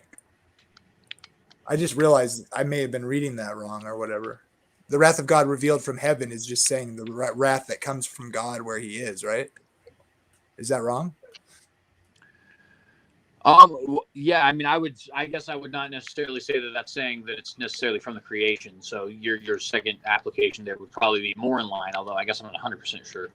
Yeah, I just because the whole text goes on about how, something to do with the creation, but I think that first verse 18 there is just saying God's in heaven and the wrath comes from him out of heaven. I just never really thought about it, I guess. Yeah, and again, I think I would say that I think the primary point of it, right, isn't just to necessarily say that the creation itself is demonstrating the wrath of God, although it kind of does, right? You see that in a way in the curses, but I think it's more communicating. I think that it communicates at the end where it's talking about the fact that creatures are wicked and deserving of destruction is obvious. Like nobody has to convince anybody of that. Totally depraved. Well, I wouldn't say creatures. I would say mankind. Right? I'd actually very much disagree with that personally. I take a view that's probably a little bit dark for some people. But I think animals are innocent in knowledge only, meaning they don't know what they do. But if we held them to any sort of a standard, they're absolutely vile. Right. Well, animals have never, not once, sinned against God. Only mankind does. Creature just means created. Yep. We are creatures. Period. It's just that's what the word means. Right. It includes animals though too. That's makes sense to me. That's how I understand it. Is that wrong? No, that definitely is accurate. The word creature derives from the word create, I'm pretty sure. I don't know that for a fact, but I'm fairly certain. I mean, the etymology sounds like it makes sense, right? I guess I don't know. Creature includes animals and mankind. Right. I know that. But of those creatures, only mankind has sinned against God. Yeah, but the only thing that is meant by animals don't sin against God is that animals are not morally culpable for their crimes. It doesn't mean that animals are good.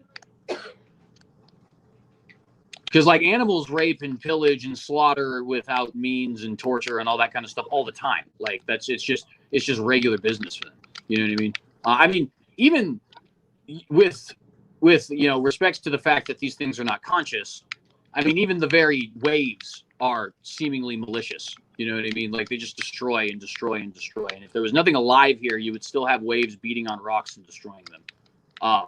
So, I mean, I think when we're talking about a fallen creation, I think we were talking about a fallen creation, like the whole of it, the whole thing.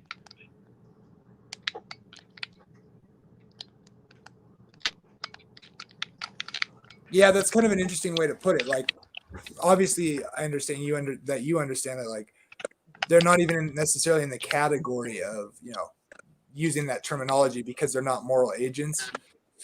Right. And so in a sense, they're innocent, and that, but in a sense, that's not even a category per se for them because they're not morally culpable or whatever.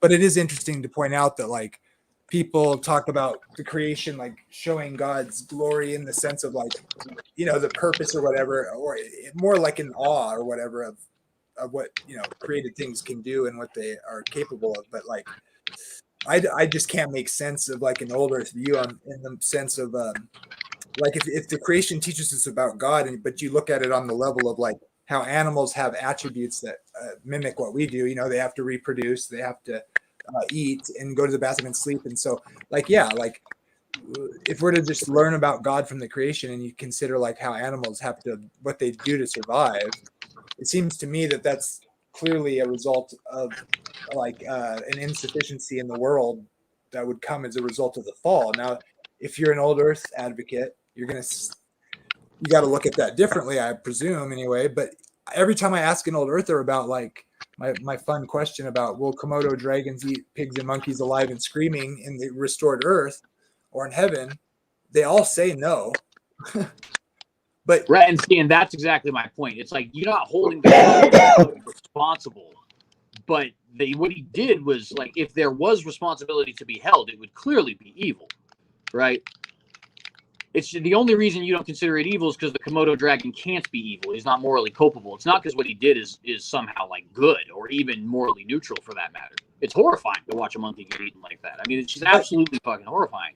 Excuse my French, but it is just terrible, terrible stuff. Like I don't, it's actually heart wrenching, and like to not feel any emotion from it seems to me to be a deprivation of something or whatever, or be hardened or whatever in some sense.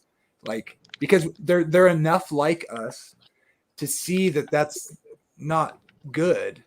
I mean, and see that's another thing where it's like we get, and I don't, Tyler didn't do that or or anything. He was really cool, but that's my main issue, and people kind of scoff at that. I've talked to like what's his name with and the Trinity Radio, Jonathan Pritchett.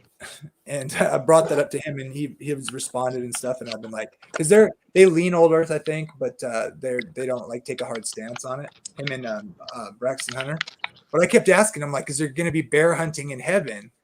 It's like, and they're like, I don't know, maybe. And it's like, well, do you think this kind of violence with the animals are going to have to rip? I mean, like, what does that teach us about God? And like, if animals rip each other apart and screaming and they show signs of like despair and sadness for their young or whatever, they must have some spectrum of emotional. I just don't see that being good or like what God would intend if he's like the God of the living and created things. Like, did he really make created things to rip each other apart? No one seems to think that the restored heaven will have that. Maybe they just say that because of what the texts say about the lion and the lamb, but that's pretty scanty. And it's like, if that stuff was going on before the fall, I don't see any reason why you can logically suggest that, other than like a few texts that are kind of ambiguous. It wasn't going on before the fall. It was because of the sin of one man that death entered into the world. Right. And I always wonder. Right, well, that's the point, though, right? The OEC doesn't really believe that, which is kind of, it's weird, right? It is strange. It seems like you make a mincemeat out of the Bible, and you kind of turn God into a little bit of a terrible person. Like he's just fine with murder and torture of innocent creatures. Like that's just and I think, and I agree with you, Arctic, that I don't think that that's scriptural at all. I mean, the Bible is very clear that death enters as a result of human sin, that God cares very much for the creation. I mean, he cares for rabbits, for crying out loud, and sparrows and other sorts of, vipers and all these other kinds of things. And these are direct references in the text, right? So it's like, Nope. why are we to think that somehow doesn't apply to everything he didn't specifically mention? And so, yeah, I don't get it either. I mean, the OEC view, in my opinion, in this particular regard, and I can't wait to debate Rob on this, I think it just absolutely falls apart. Oh yeah, plug that because you're going to discuss this, right? Death Before the Fall, or is it animals, or what was the specific? Yeah, it's Death Before the Fall. Me and Rob Rowe are going to debate on it. Just in general, or are you going to specifically have to do with the distinction between man and beast? We're just going in general, because me and Rob actually are diametrically opposed on this particular position. Well, So he thinks Rob would actually humankind affirm that there is human death before the fall. Yeah, right. Not just animal. Say again? Literal image bearers, even? I don't know if you would call them image bearers per se, but he might, because my understanding of what he believes is that Adam and Eve are not the first. In fact, they're not even the first Homo sapiens sapien. Rather, they are the ones specifically chosen by God for a priesthood. If I recall, I think he will say that the ones beforehand, at least he used to say that before that, they were not image bearers. Because I remember he used to have this video up. I bet he took it down, where it suggested the Neanderthals looked like literal. I forget. I used to joke around, like, I think I called them demonic Sasquatches. I think, and that was the thumbnail, and I loved teasing him about it because it was ridiculous. We all told him, like, young Earth viewer, like, no, dude, those were people, dude. And now that's pretty clear that is the case, right? But like, yeah, I think it's almost undeniable. Yeah, the standing, what is it? Reasons to Believe had like a thing where they had this picture where making them out to be like not only not human, but like literally looking like demon Sasquatches.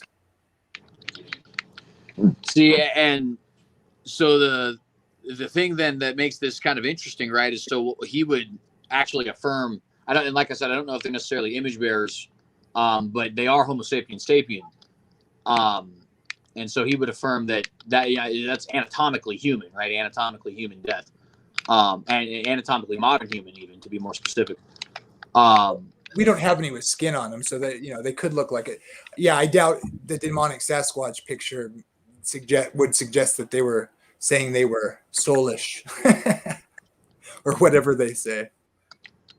My only thing to kind of finish those, like to say, like, now you take my own view in this debate, right? And I don't even think it applies to animals, let alone an actual anatomically modern human, which I even find problematic if he does separate between anatomically modern human and image bearer. I would find that to be incredibly problematic, just based on the fact that, like, my understanding of personhood is all humans are persons and all persons are humans.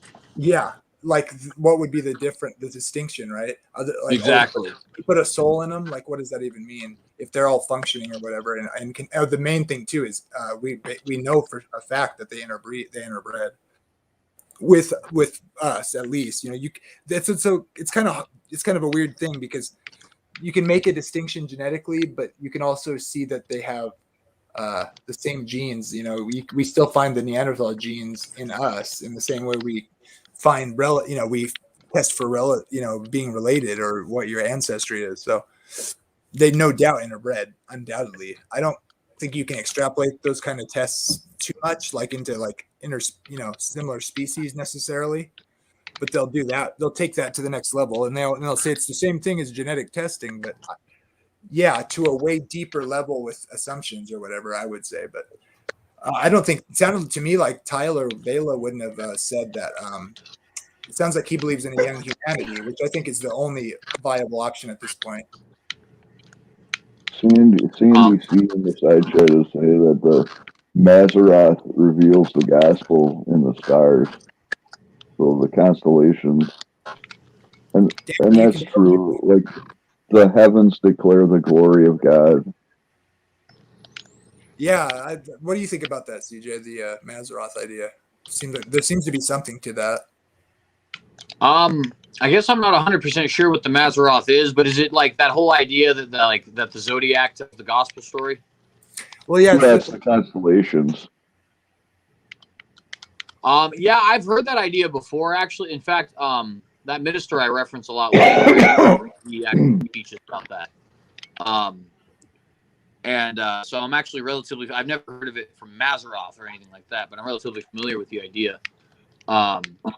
It's in Job, Mazzaroth. It would be like the Hebrew version, right? Because he talks about Arcturus. What would they translate Arcturus and the other stuff and all that? Yeah, and I guess I don't know. It's a weird theory in a way. God, it does seem like God doesn't really like the whole astrologer thing, so it would be a little interesting. That said, I guess I don't know that that's necessarily astrology. I guess I'd have to look into what exactly the definition of astrology is. I think yeah, go ahead. Yeah, I would say that it's astronomy, not astrology. Yeah, I think astrology is when you're like trying to say you're gonna have a bad day today or whatever. But astronomy is just a science. So and he even told one guy to go count the stars or whatever. So I think that was actually considered the first science was astronomy. Well, and so I know the appeal that people have. Sorry, go ahead. The different bodies in the sky are Arcticus, Orion, the Pleiades. Those are mentioned also in Job. In Amos, seek him that maketh the 7 stars and Orion.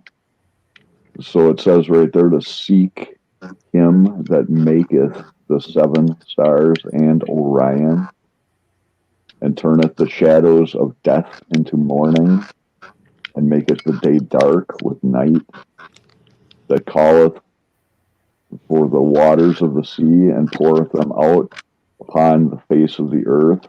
The Lord is his name. So there's a difference between astronomy and astrology. I think Edgar is right that astrology is like mysticism and witchcraft, but astronomy is just the observation of the creation around us. Oh yeah, it's also our calendar. They're there for days and seasons. So when the sun is to the south, it's winter time for us. As it comes up high in the sky, then it's summertime for us. There's a lot of good stuff about astronomy. It's really considered the first science, according to a lot of people. Apparently, it's the Hebrew word for constellations, but it may be contested that it not necessarily, but it sounds like that's what it is, because I think that's the word that is a general term. I don't know if it's mentioned anywhere else, but Job 38, I think, and so it seems to be suggesting some word for constellation, because then it goes on to talk about this particular constellations.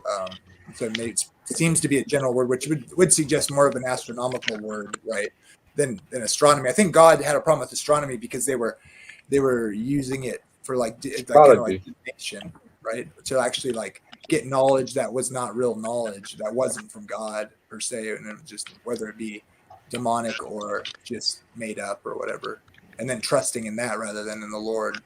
It's probably what was considered anathema or whatever. Well, and I will say, I guess not all looking to the sky could be considered astrology biblically, because I guess that's what the Magi's did in the Jesus story. So I guess I might recant my statement. I got a couple passages. Genesis 15:5, and the Lord Then the Lord took Abraham outside and said to him, look up into the sky and count the stars. If you can, that's how many descendants you will have. But Psalm 147:4, he has decided the number of the stars and calls each one by name. God's word translation, he determined the number of stars he gives one a name. That's all I got. Go ahead.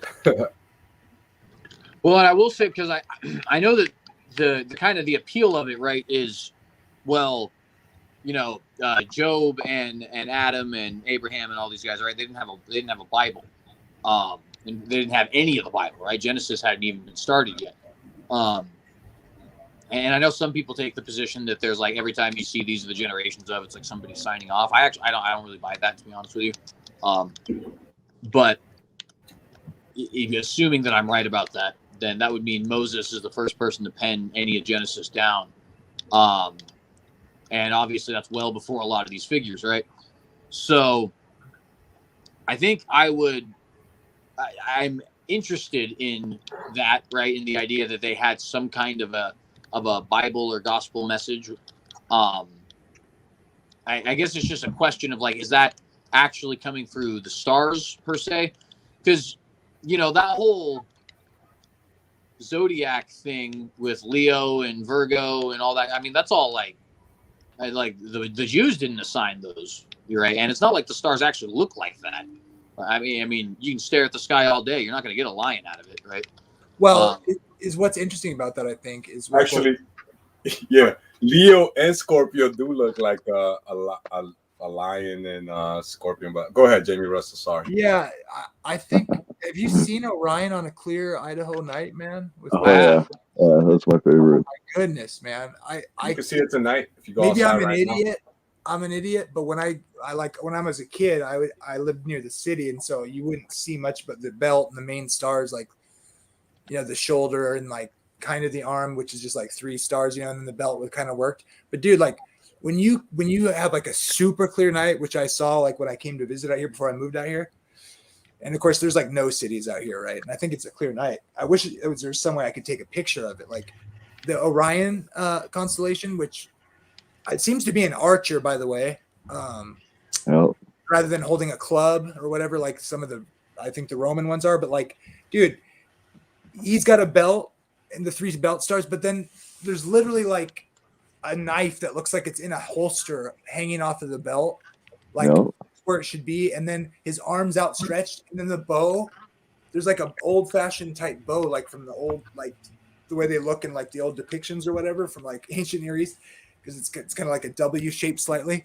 But I mean, where the knife is on the belt and like how the bow is, and the bow is like really tight stars just for the bow and just for the knife or sword on the belt. And it's like, stars are really spaced out except for like where the weapons are.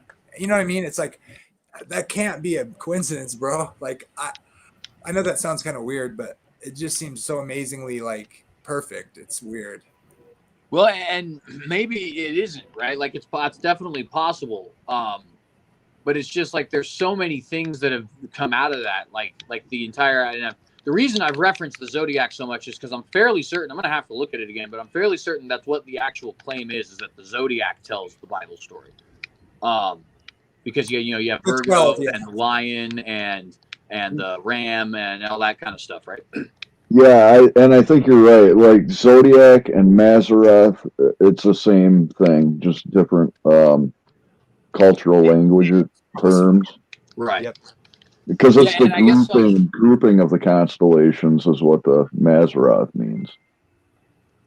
See, and my kind of thing with looking at that is like, I mean, I've looked at not just like in the sky, but like just taking a drawing of the constellation and then watching people put the dots together, and it's like I don't see hardly anything. The Gemini makes sense. It looks like there's 2 stick figures there, like that does kind of look like twins, but like the fish and the Virgin and the I mean I don't see that at all, right? And it seems to me like that was like superstitious people looking at the sky and saying, hey, this kind of looks like this thing we have on Earth, kind of like the same way we look at clouds. You know what I mean? But I could be wrong about that. I'm open to being wrong about that. Well, there's the Big Dipper and the Little Dipper too. So I mean, it's generalized. it's like art, you know. Bro, I thought the Little Dipper was the Palladius for the longest time, but come to find out, the Little Dipper is part of the North Star. I'm going to show you a Now. picture. It doesn't do justice to what I'm trying to see what I'm talking about, but like it just doesn't do justice unless you see it with your eyes. But because the brightness of the stars makes it kind of not show up. But I'll show you what I'm talking about. And when I see it like in the sky, it's much more vivid as far as the guy with the bow or whatever. But you'll see what I'm saying. Let's see. Because it's kind of washed out because of the all the other stars are equally bright. But like when you see this, okay, see the belt there in I the middle, can see it. the three belt stars. But so this thing with the purple star in it, like so it looks, and when you see it with the naked eye, that's like all those are really dense and nothing else. You don't see all the background stars equally as dense there. And then up to the right there, you can kind of make it out in the picture, but same thing. It dilutes what I'm talking about, but like there's literally like a W for the boa. And I mean, it's just interesting that the weapon on the shoulder with what you see with the naked eye, I mean, on the belt loop, and then similarly with the bow and arrow, that just doesn't do it justice at all. But let's see. And there's a bowl. There's the eye of the bowl right there too. It's a lot more. It's shaped. The part that actually stands out with the naked eye is much more impressive, and when it's a clear night, this is just that's kind of the idea. Anyway, it's probably What just, do you do at the synagogue? Like what time zone are you in synagogue? I'm in Mountain Time. Mountain Time. I think that's 3 hours away from me, so it's like midnight for you. One. So 2 hours away. 1:15. Oh, 2 hours, so 1 o'clock. Oh, the other thing I was going to tell you, CJ, about the star thing is like, if you do a good study on the different, because it's like it seems to be ubiquitous in like a lot of the ancient cultures with they have similar like building and stuff, like like they were all like really obsessed with the stars. And again, with the young Earth model, like you have to consider like these cultures weren't as far removed probably as in the standard model so what you hear about them, if the young Earth model is true, they would all be much closer related. So it's no coincidence that they would have like like the megalithic structures, or probably all because they were like closer knit. You even see it in like bro, you could just look at a calendar. They're trying to just keep up with the stars, and that's why there's always like a daylight saving time or well, I'm saying like the way they divided sky in the calendar, and they all have like 12 because it was the way they divided the sky, because like the 360, and then you break that up into segments, 4 sections of 3 or whatever, and the way they were all following the sky for some reason, like it was really important. Like, is that just because they all were fascinated by the night sky and they could see it all the time? Maybe, I guess. But well, I'm just gonna say, bro, again, it's our calendar. Even to this day, we're basing our time on the sun, our hour. We're basing our seasons on the stars because they're there. That's what they're there for. They're our calendar. If you go outside right now, God commanded from the beginning, right? Yeah, from the beginning, and to this day, that's why we switch our we have leap year and things like that, because we're trying to keep up with what the sky is doing, and it's our clock to this day. That's what our calendars are based on, and that's what the sky is. It's our calendar, according to the first page of the Bible, and even according to mainstream science. We're switching things around. We're adjusting the calendar to keep up with this calendar. But the original calendar was perfect, bro. It's just that we've been infiltrated by the Roman Empire, and they wanted to add extra months in there, like August for Augustus and Julius for Julius Caesar. Well, they changed the names, and then they moved days around so that the month right with the name. So there's been a lot of. I'm saying we had a perfect calendar at one point, but they messed it up. The powers that be done messed it up. Well, every ancient culture seemed to have a 360-day year, and it's like there's like a weird date when it all like changed, and then of course different cultures were like seem to try recognize right away. Yeah, it's like there's like a point in time. CJ, maybe you've heard of this, and you can make it be more accurate than me, but I know like it's it's in scholarly circles or whatever, like historians or whatever, it's a really interesting mystery about that, because seemingly these cultures are unconnected to each other, yet they all seem to be keeping a 360-day year calendar. And then suddenly around this one point in time, they all adjusted at different rates from this, but there's kind of like this central time where they all like seem to kind of notice like that their calendars weren't working. And so like everyone, so like it was almost as if something changed and they all knew, you know, and they all could keep track of it, and they knew it was off, but they were all keeping a different calendar like before that. So like it seems to suggest that something happened that well, changed so there's actually, I actually happen to know this one relatively well, only because for for both my study on holidays and my study on Jesus's birth, it's become vital for me to understand the difference between Gregorian and Julian calendars, as well as a few other calendar systems like the old Egyptian and old Roman calendars. Jewish calendar is also added in that, and a couple others. And there are a few things to note. The first thing is there's two different ways you can actually have a year-long calendar, and they will give you two different results, but they're not necessarily, it's not necessarily true that one is true and the other is not, right? The first way is by solar, and a solar calendar will track the rotation of the Earth around the sun, right? And the second is lunar, and a lunar calendar will track the 12 monthly cycles of the moon around the Earth, and then those 12 cycles will make up a full year. Now, if you use a lunar calendar, you should get 360 days. Sometimes you get less than that because technically a lunar calendar is actually only going to give you 29 and a half days per month. But for the most part, you're going to get to about 360 days, right? But if you do a solar calendar, you should get to around 365 days. And so right off the gate, you can see, or right out of the gate, right, you can see that depending on which celestial body you decide to actually tie your calendar to, your calendar can actually be a little bit different. Now, the solar year is what is definitionally a year, right? So it's just a matter of fact at this point, at least, it may not have always been this way, but at this point, at least, that 12 equal 12 equal lunar cycles does not actually make up one single solar cycle. It's actually more like 12 cycles plus 5.25 days. And so that is right off the bat one of the first problems that you end up having, right? The second problem, though, that you end up having is that that little point, whatever you end up having, is kind of a big deal, right? Because you heard me just say 5.25, right? Well, that's actually wrong. The Julian calendar, 365.25 days, is really, really, really close, but it's not actually right. And every single 128 years from 46 BC, when it was established. Is it 0.24 or something like that, right? 0.2524. Yeah, I knew that. Yeah, I thought the lunar calendar was like 364 days, and then there's actually 13 full moons in each year, basically. But I don't know. We have a full moon every 28 days, or like you said, it's like 28 at 20.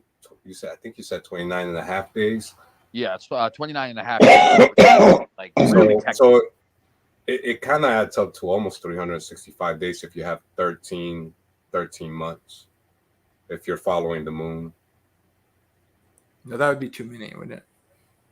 I thought it was every 28 days, though. I thought that we had a full moon every 28 days. So if you do 28 times 13, you have 364 days.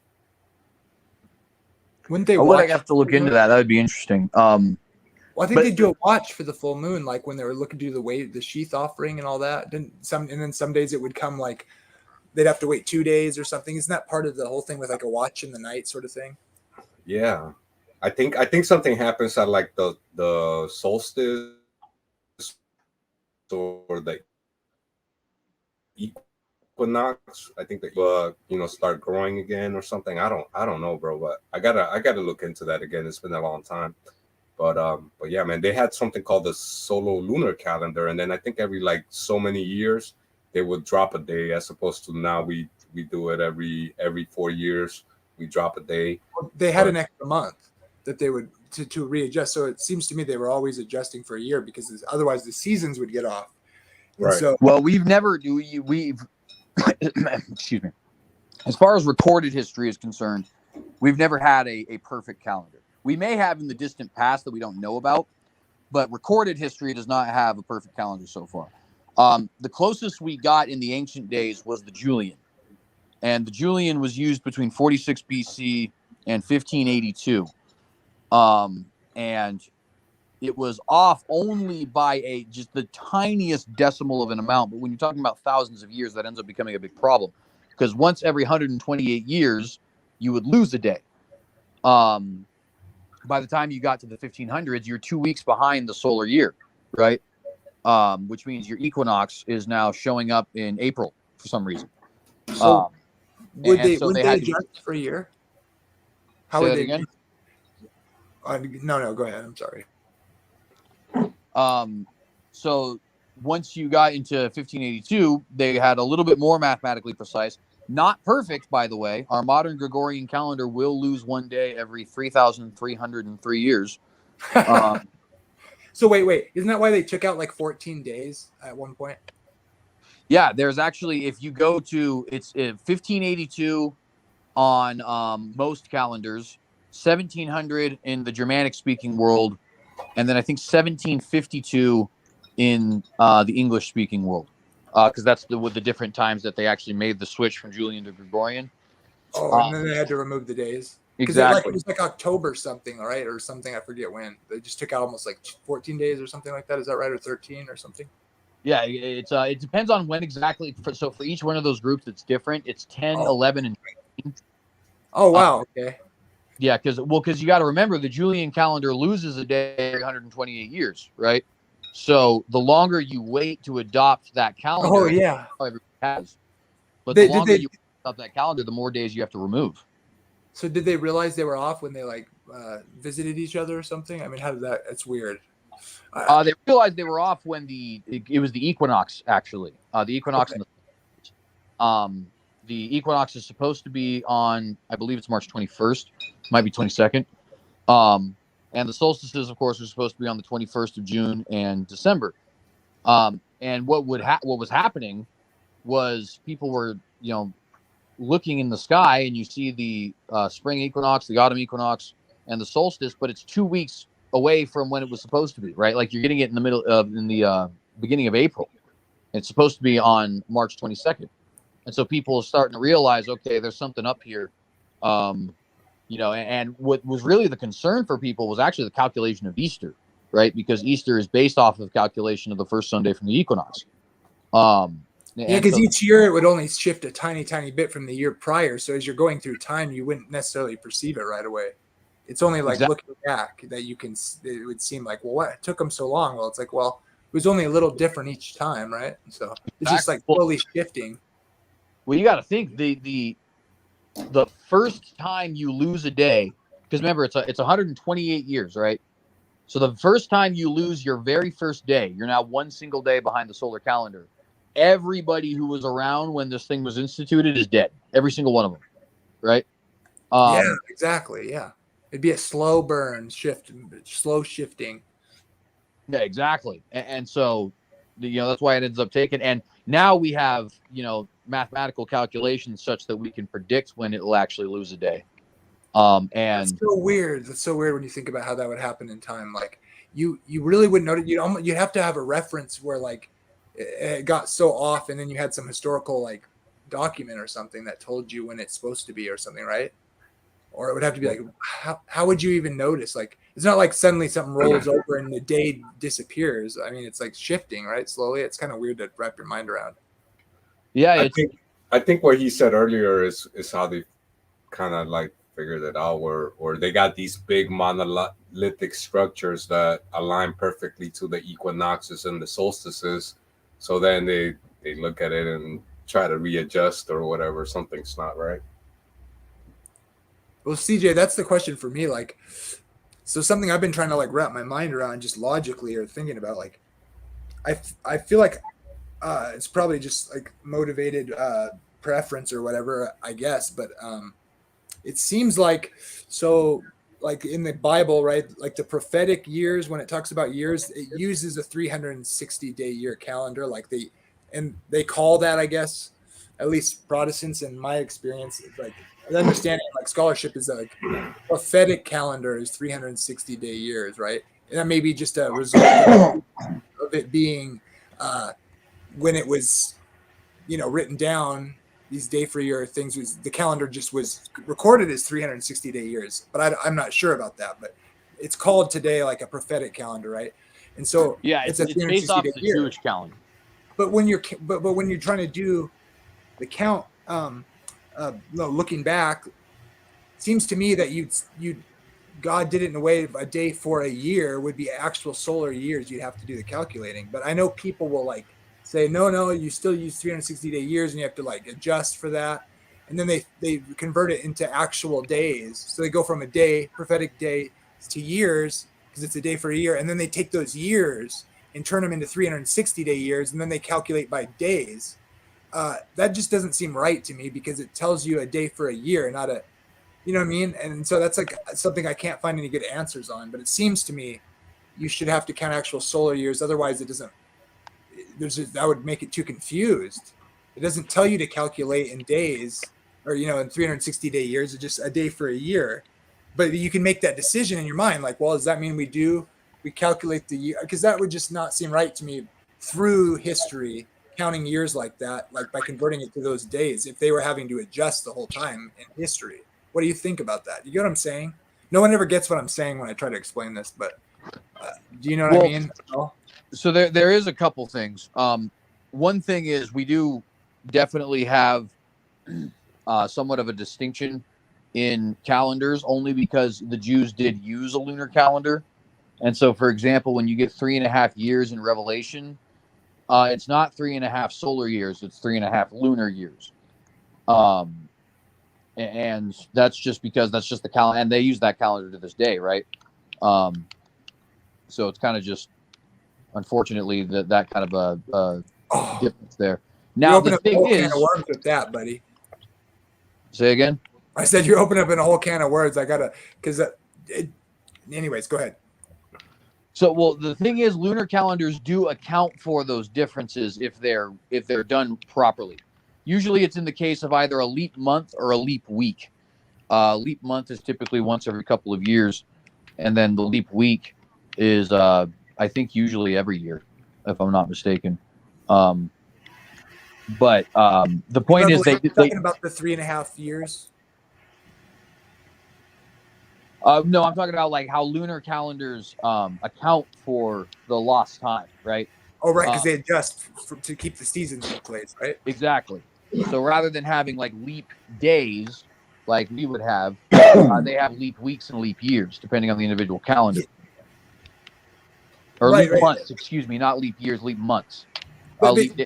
Yeah, extra month if when needed or whatever, right? Yeah. But it's regarding the Revelation though.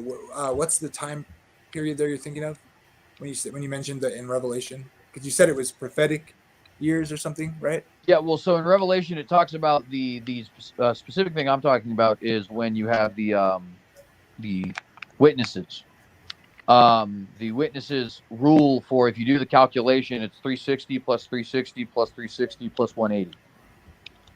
So that's 3.5 lunar years, right? And I think that what it actually says is what times time and half a time, which is understood as 3.5 years. But then when it actually gives the day count, and hang on really quick, hold my dog.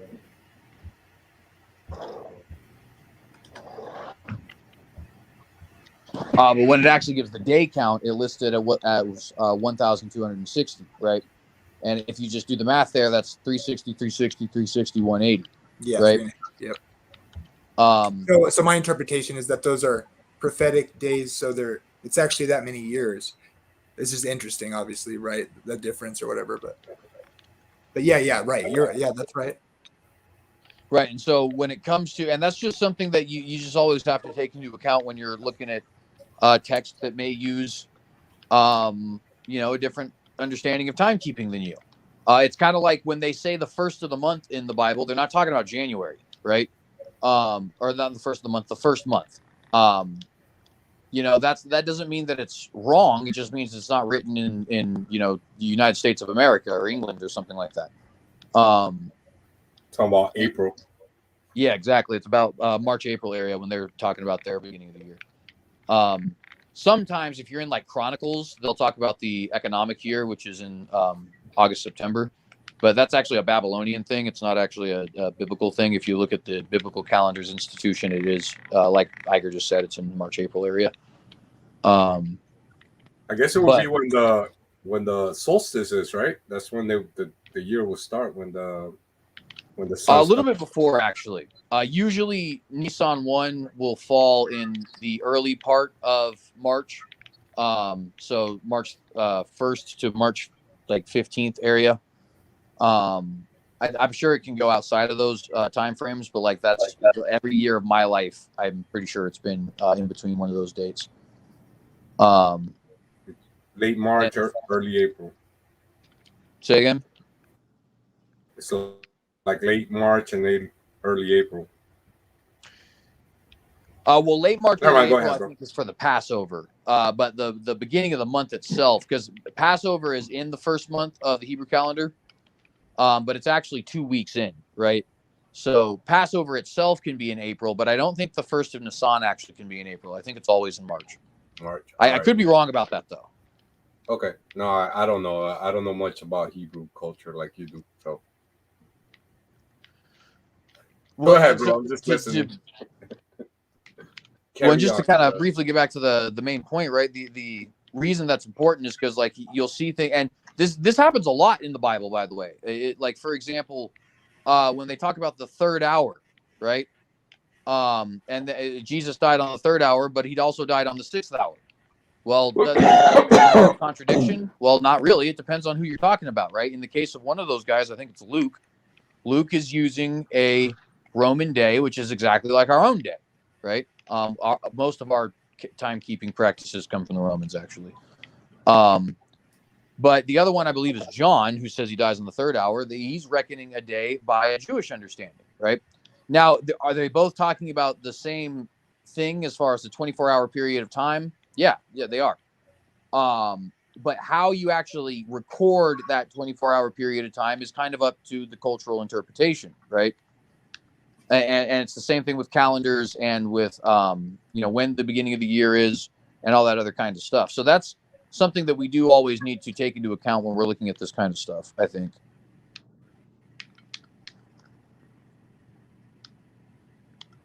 Yeah, that's a great example. I remember that one because that's one people try to say is like a contradiction, but it's just a Roman rendering and a Jewish rendering.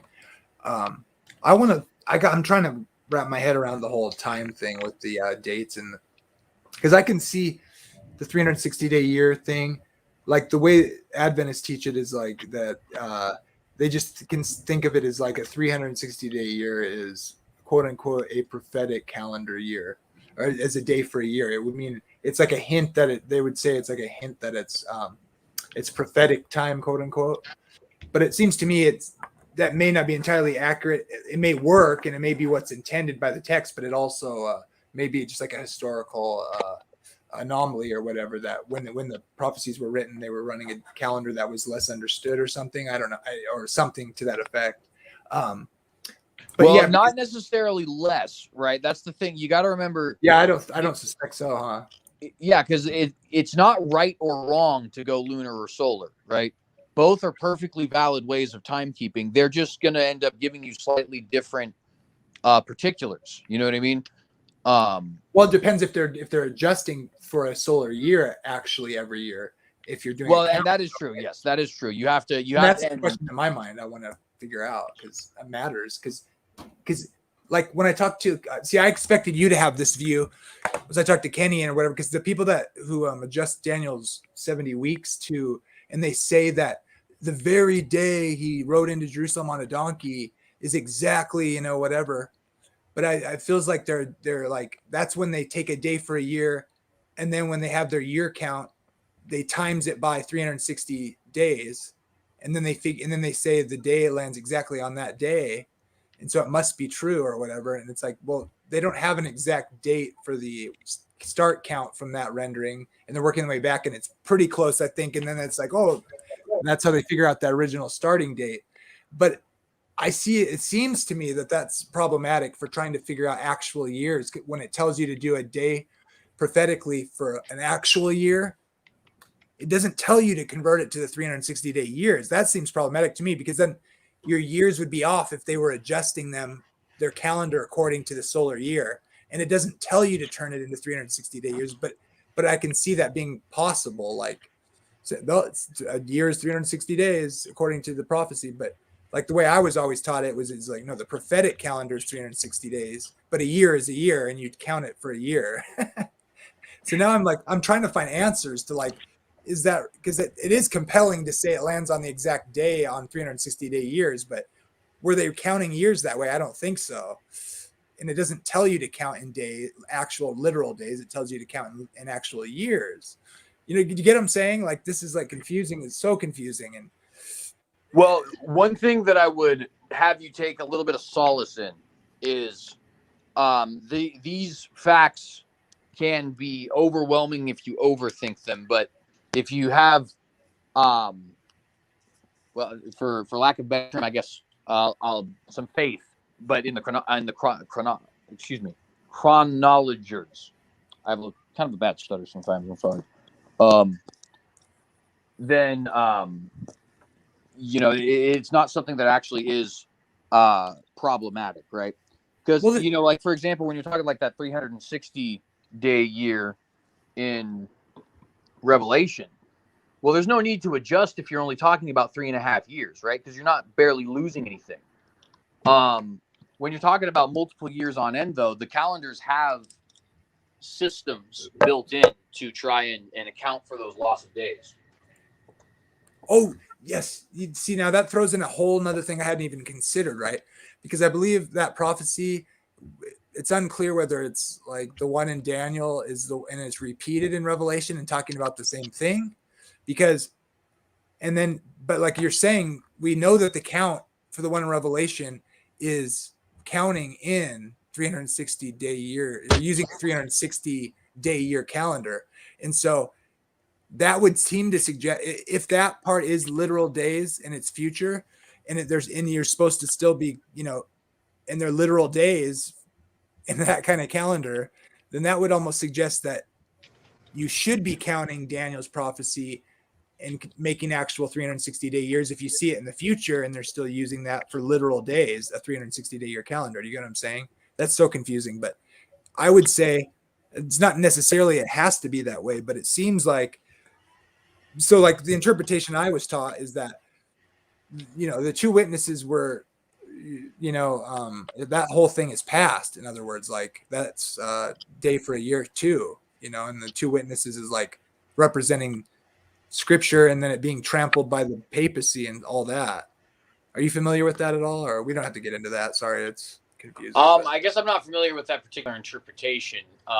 My own interpretation is much, much more literal. I take the two witnesses to be two physical prophets in Israel. Future still, right? Yeah. So yeah, I guess I got to show you that timeline. It is rather interesting because it fits perfectly with like the papacy suppressing it, the scripture, like not allowing people to have the Bible, obviously, right? And then it corresponds with like when they were, I don't know if it was Napoleon or whatever, and it lands right on like when the Pope is taken out by the head is taken out or whatever by Napoleon, I think, and then it fits with like the idea of like the printing press coming out and the Protestant Reformation, all that like fits in with the day for a year. I think I got to look at it again, but I've been saying that for months to you, but it could be both. I do know that some of your details are right, I guess, if that helps. I don't know about that one in particular, but Napoleon is the one who locks the Papal States up. So I guess you do have 1798, right? I guess I don't know the exact year, to be honest. I'm not super familiar with the Napoleonic era. I know enough about it to get like the general details right and kind of tell somebody about it in that sense. But some of the specifics I don't know. what was the count of days again? 3.5 years. It was 1600 and 1,260 is yeah, 1,260. Well, what would that be minus 1798? So it'd be like 530 something. Is that an important date? 1798 minus 1. Yeah, 538. What would that be? I can't think of what that could be. I'm certain there's a council of some kind in 538. That's in a very hectic period in Rome for the church. Because that's when you start seeing the real emergence of Catholicism is between 325 and 606. I just typed in the date 538 AD and it came up. This was the year 538 AD became the turning point in the history of the Roman Empire. Since so many aspects of political administration, economical levels were already switched off, that when Justinian declared himself to be a theologian from this year and no longer a soldier, he crossed the barrier to his mandate between what is purely civil obligation and what is religious obligation, similarly to Constantine before, and entered in competition with the papal function, and this role is evident of Justinian's ongoing Caesaro-papism. It's the transition from pagan Rome to papal Rome. So there you go. That's obviously what it must be, what I was talking about, but randomly. That just came up in Bing search. So that's kind of interesting. That may be significant. I don't know. Whatever. Well, and I'm sure it probably is, because you got to remember the thing about that whole era is there's a lot of different things that lead to the setup of what we today call the Roman Catholic Church. Now, first off, you have to understand the Roman Catholic is going to look at these particular historical facts differently than somebody like us would. I personally think that has a lot to do with their personal bias, but obviously you're going to hear differently from them. So I just want to be fair there. But in that whole era, not just 538, but also really it starts in 325 with the Council of Nicaea and ends in I said 606 earlier, but it's actually 607 with Boniface III kind of making popular. He didn't make it official, but he did make popular in Rome the idea of papal infallibility, which I don't think would become official for like 1,200 years after. But that period is just a massive period of growth for the Roman Church. And it becomes politically relevant. It becomes a lot more structured in a episcopate. Although the episcopate exists before 325, it's not nearly like the what we would see today, right? You start seeing Rome become like the arbiter of different disputes, like, for example, the Greeks and the I can't remember who the other group was. There's a Greek church and some other church that was arguing in 401, and the Pope starts playing mediator for them at that time. And the point is just that throughout this 300-year period, you start to see massive growth in the influence of the Roman Church. And so that's why I was saying, even I didn't know the exact date there or what exactly had happened, but when you were saying 538, it's like, well, that's just smack dab in that era. I'm certain something happened, right? And lo and behold, something has. Yeah, that's just a general. I mean, I just went to Bing. I was kind of actually, now it's kind of hitting me that's actually rather profound, because I remembered it was 1798 that Napoleon sacked the papacy or whatever, and you did the math in your head, and then I typed it in. I'm not looking at any like particular website. It's just the first thing that came up. It's Research Avondale EDU. It is a theological paper, but let's see. It's just interesting that it literally is the transition of course, that may be what that date is remembered by in any sense, that somebody writing, let's see, it's Avondale. Let's see who that is. Let's see. It looks like it is an Adventist thing, I guess. Looks like, or it has let's see, Avondale. It is a theological journal article, so looks like there's a bunch of scholars on it. Anyways, it doesn't mean it's the only interpretation, but it is kind of interesting. That's like when the deadly head wound is what and the two witnesses are what, trampled or killed, right? And then they're resurrected. Is that how it goes? I want to say. No, I don't think that Well, I guess I have to reread again because it's been a while since I've read Revelation. But I don't recall the witnesses being resurrected. Yeah, maybe not. I don't remember either. But they're killed. Isn't that the miracle? Yeah, though, they are.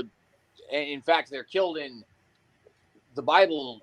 It could be using just exaggeratory language because it's apocalyptic text, but it seems to imply that they're killed in the presence of a great deal of people. I think it says in the presence of the whole world, but that's where in the streets or something. It says. Yeah.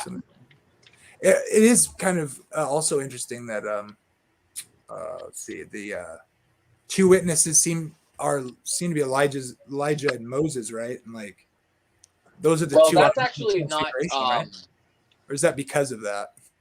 Well, that's actually more theoretical than anything else. The two witnesses aren't actually named. Why people typically say Moses and Elijah is there's two real solid reasons. The first reason is because those are the two who show up on the Mount of Transfiguration. And the second reason, and this is believed by many to be why these are the two who show up on the Mount of Transfiguration as well. So it's sort of, in a way, it's kind of the same reason. But is that it's kind of like Moses is clearly representative of the law, right? But the most powerful prophet in the Jewish understanding was Elijah. So he's kind of representative of the prophets. And so the law and the prophets coming to witness the gospel seems to make a lot of sense to people, right? Yeah, it's another name for the word of God, and Jesus is the word of God on the Mount of Transfiguration, right? Yeah, exactly. Now and they represent that, yeah. There are other theories, though, right? Like they'll say, like for example, Enoch and Elijah are listed sometimes because those are the only two who are said to have never died. John and Moses are said because John would be representative of the New Testament and Moses representative of the Old. And so the point is there's different theories as to who exactly the two witnesses are. It says in Revelation 11:11 that after 3 days and a half, the Spirit of life from God entered into them, and they stood upon their feet, and great fear fell upon them which saw them. So it absolutely does say that they were resurrected.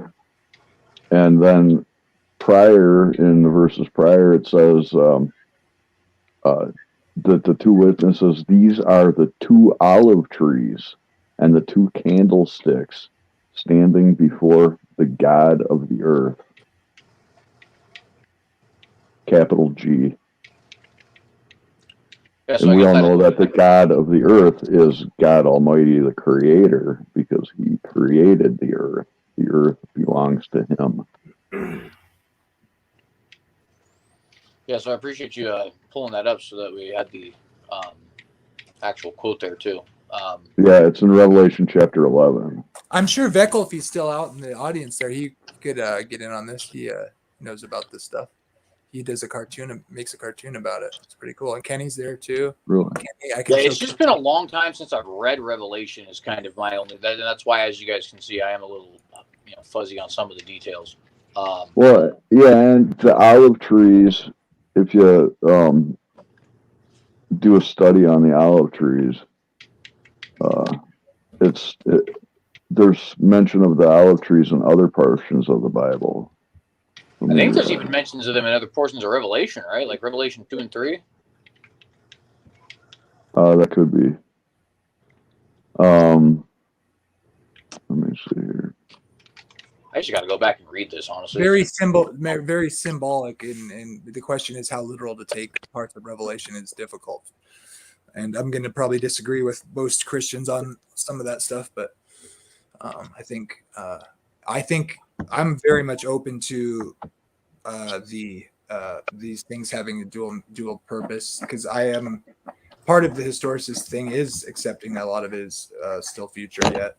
I'm not a total preterist. I think obviously there could be some, it's all about what you do if you have 7 years in the future still or not. It seems to fit with this 3.5 years idea, but the way the 3.5 years is listed is very kind of suspect in the sense of the way it's rendered, time times half a time. It's given in prophetic days, which I would suggest it's a day for a year.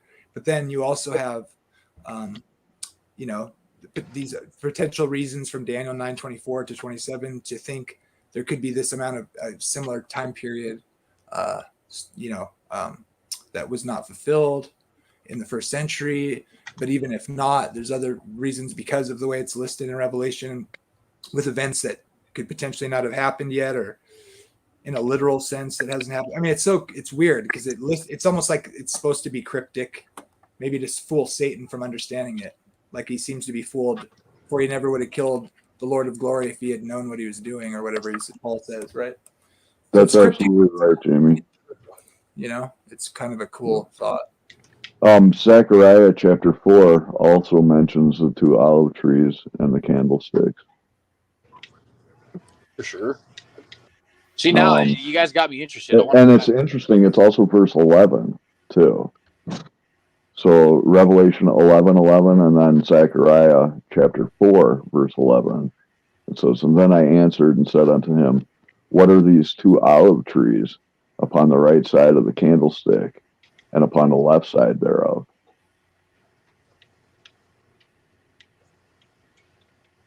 Sure. See, I don't know.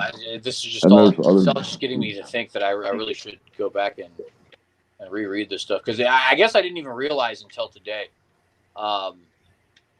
It's probably been 4 years since I last read through Revelation. Hey, my bad, guys. I gotta get going, y'all. Have a good night. God bless, and I'll talk to you guys next time, man. It's been real. Great conversation. TheCynicogue, Jamie Russell, thanks for letting me in. Arthur Kimberwolf, nice seeing you again, bro. I agree. I love you, man. I love you. All right, love you too, bro. Bro, I'm gonna look at this calendar stuff again, man, because it's fascinating. And but yeah, it does seem like the solstices, and we based our year on that. When at the end of the day, we try to align for what's going on in the sky. So the skies are a clock. All right, y'all. God bless. Good night. Thanks for having me on. Happy New Year. Happy New Year's, bro. Peace. Well, in April or March 21st, I guess. Anyways, Happy New Year's, bro. Happy New Year. Well, and by the way, so for anybody who's interested in that calendar stuff, so I'm doing a series this year on a bunch of the different holidays. So I'm doing all the Jewish feasts and all the what they call the universal Christian feasts. They call them universal because they're followed by Catholic, Orthodox, and Protestant alike. A lot of Americans don't really know there's 7 because for whatever reason, the American Protestant Church doesn't tend to celebrate 4 of them. But other Protestant churches do. But yeah, before I do any of that, I have to go through calendars. And so I think January 5th, probably, I'm going to do an episode on the Julian, Gregorian, and Hebrew calendars and how to sync them all up and all that kind of stuff. So if anybody's interested in that, January 5th, tune in. Cool. I'll see if my schedule permits it.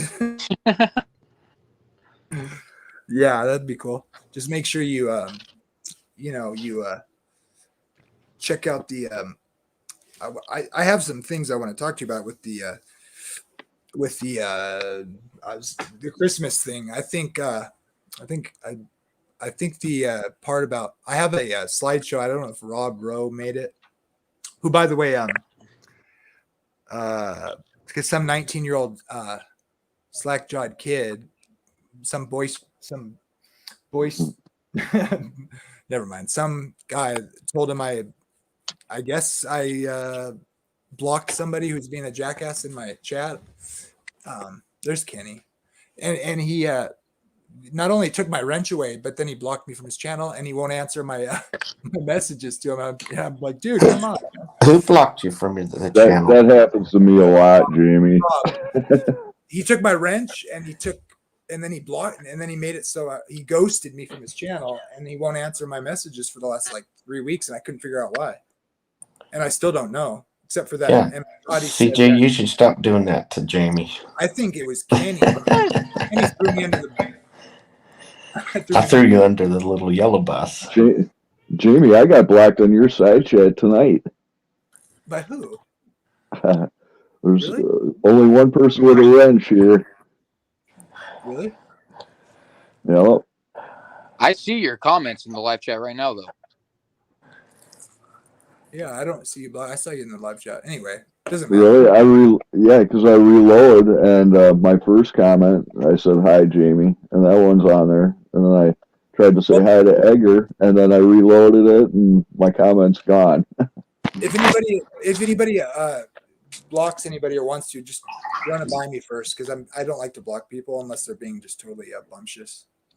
But Also, I just always so you know know- if Kenny's mad at me, because if all these minions out there stop being nice to me, because when Kenny Right. was for me, he against Scotty was like, "Oh, I'm sorry, we're good," and then No, it's God that's mad at you, Jamie.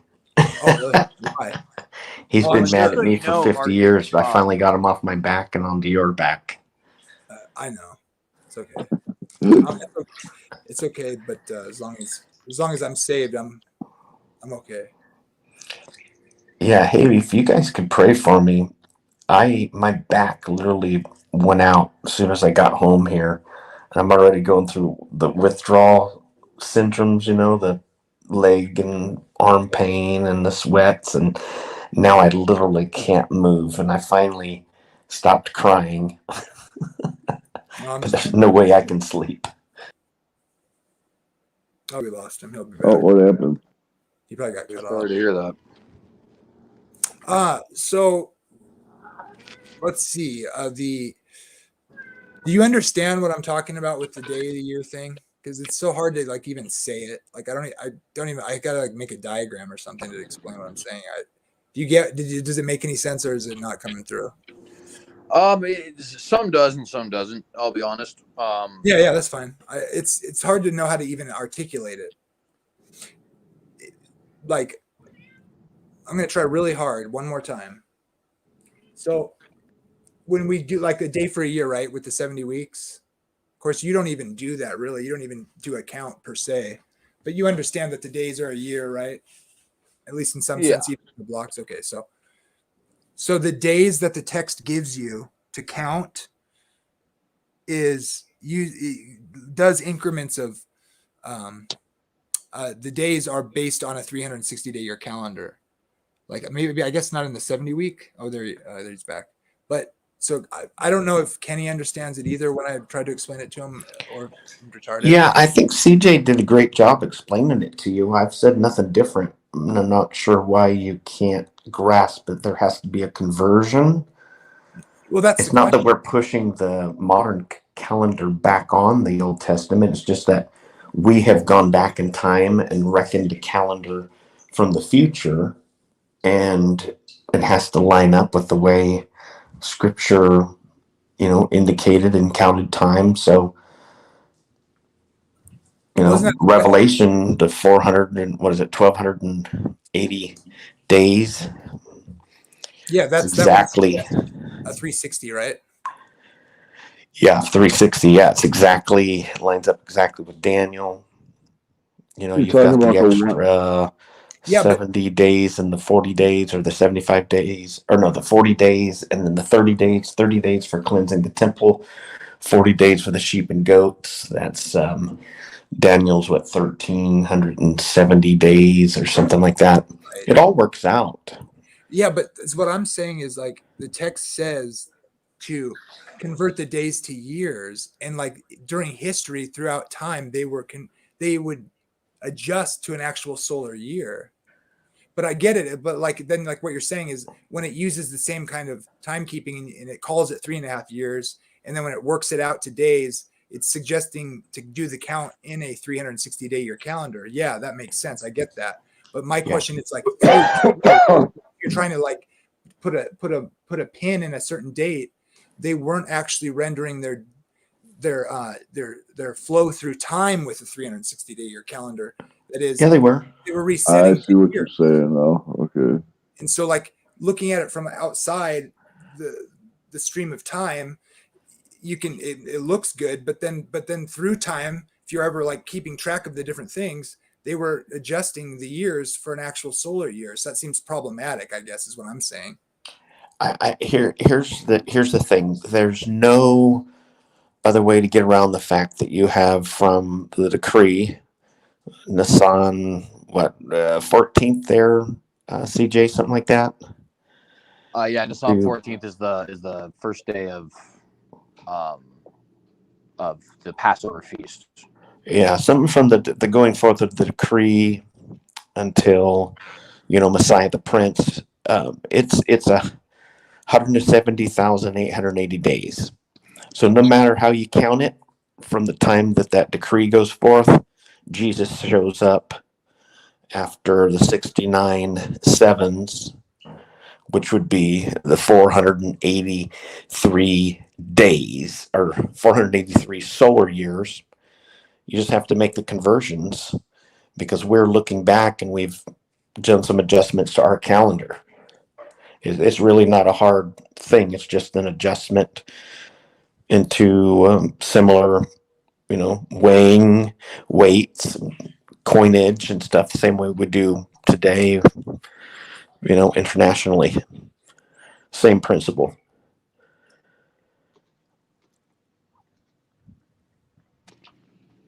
Yeah, and I'm like I said, I'm going to be doing this episode just talking about. I know it might seem weird for an apologetics show, but it's going to be relevant to this whole series I'm doing on the holidays. So if you want to, Jamie, just get like a full in-depth look at Julian, Gregorian, and Hebrew lunar calendar, I'm hoping January 5th, Lord willing, to do that. And kind of just lay out the whole thing, like this is why they're set up and how they're set up and how they coincide with each other and how we know that this is how they coincide with each other and all that other kind of stuff.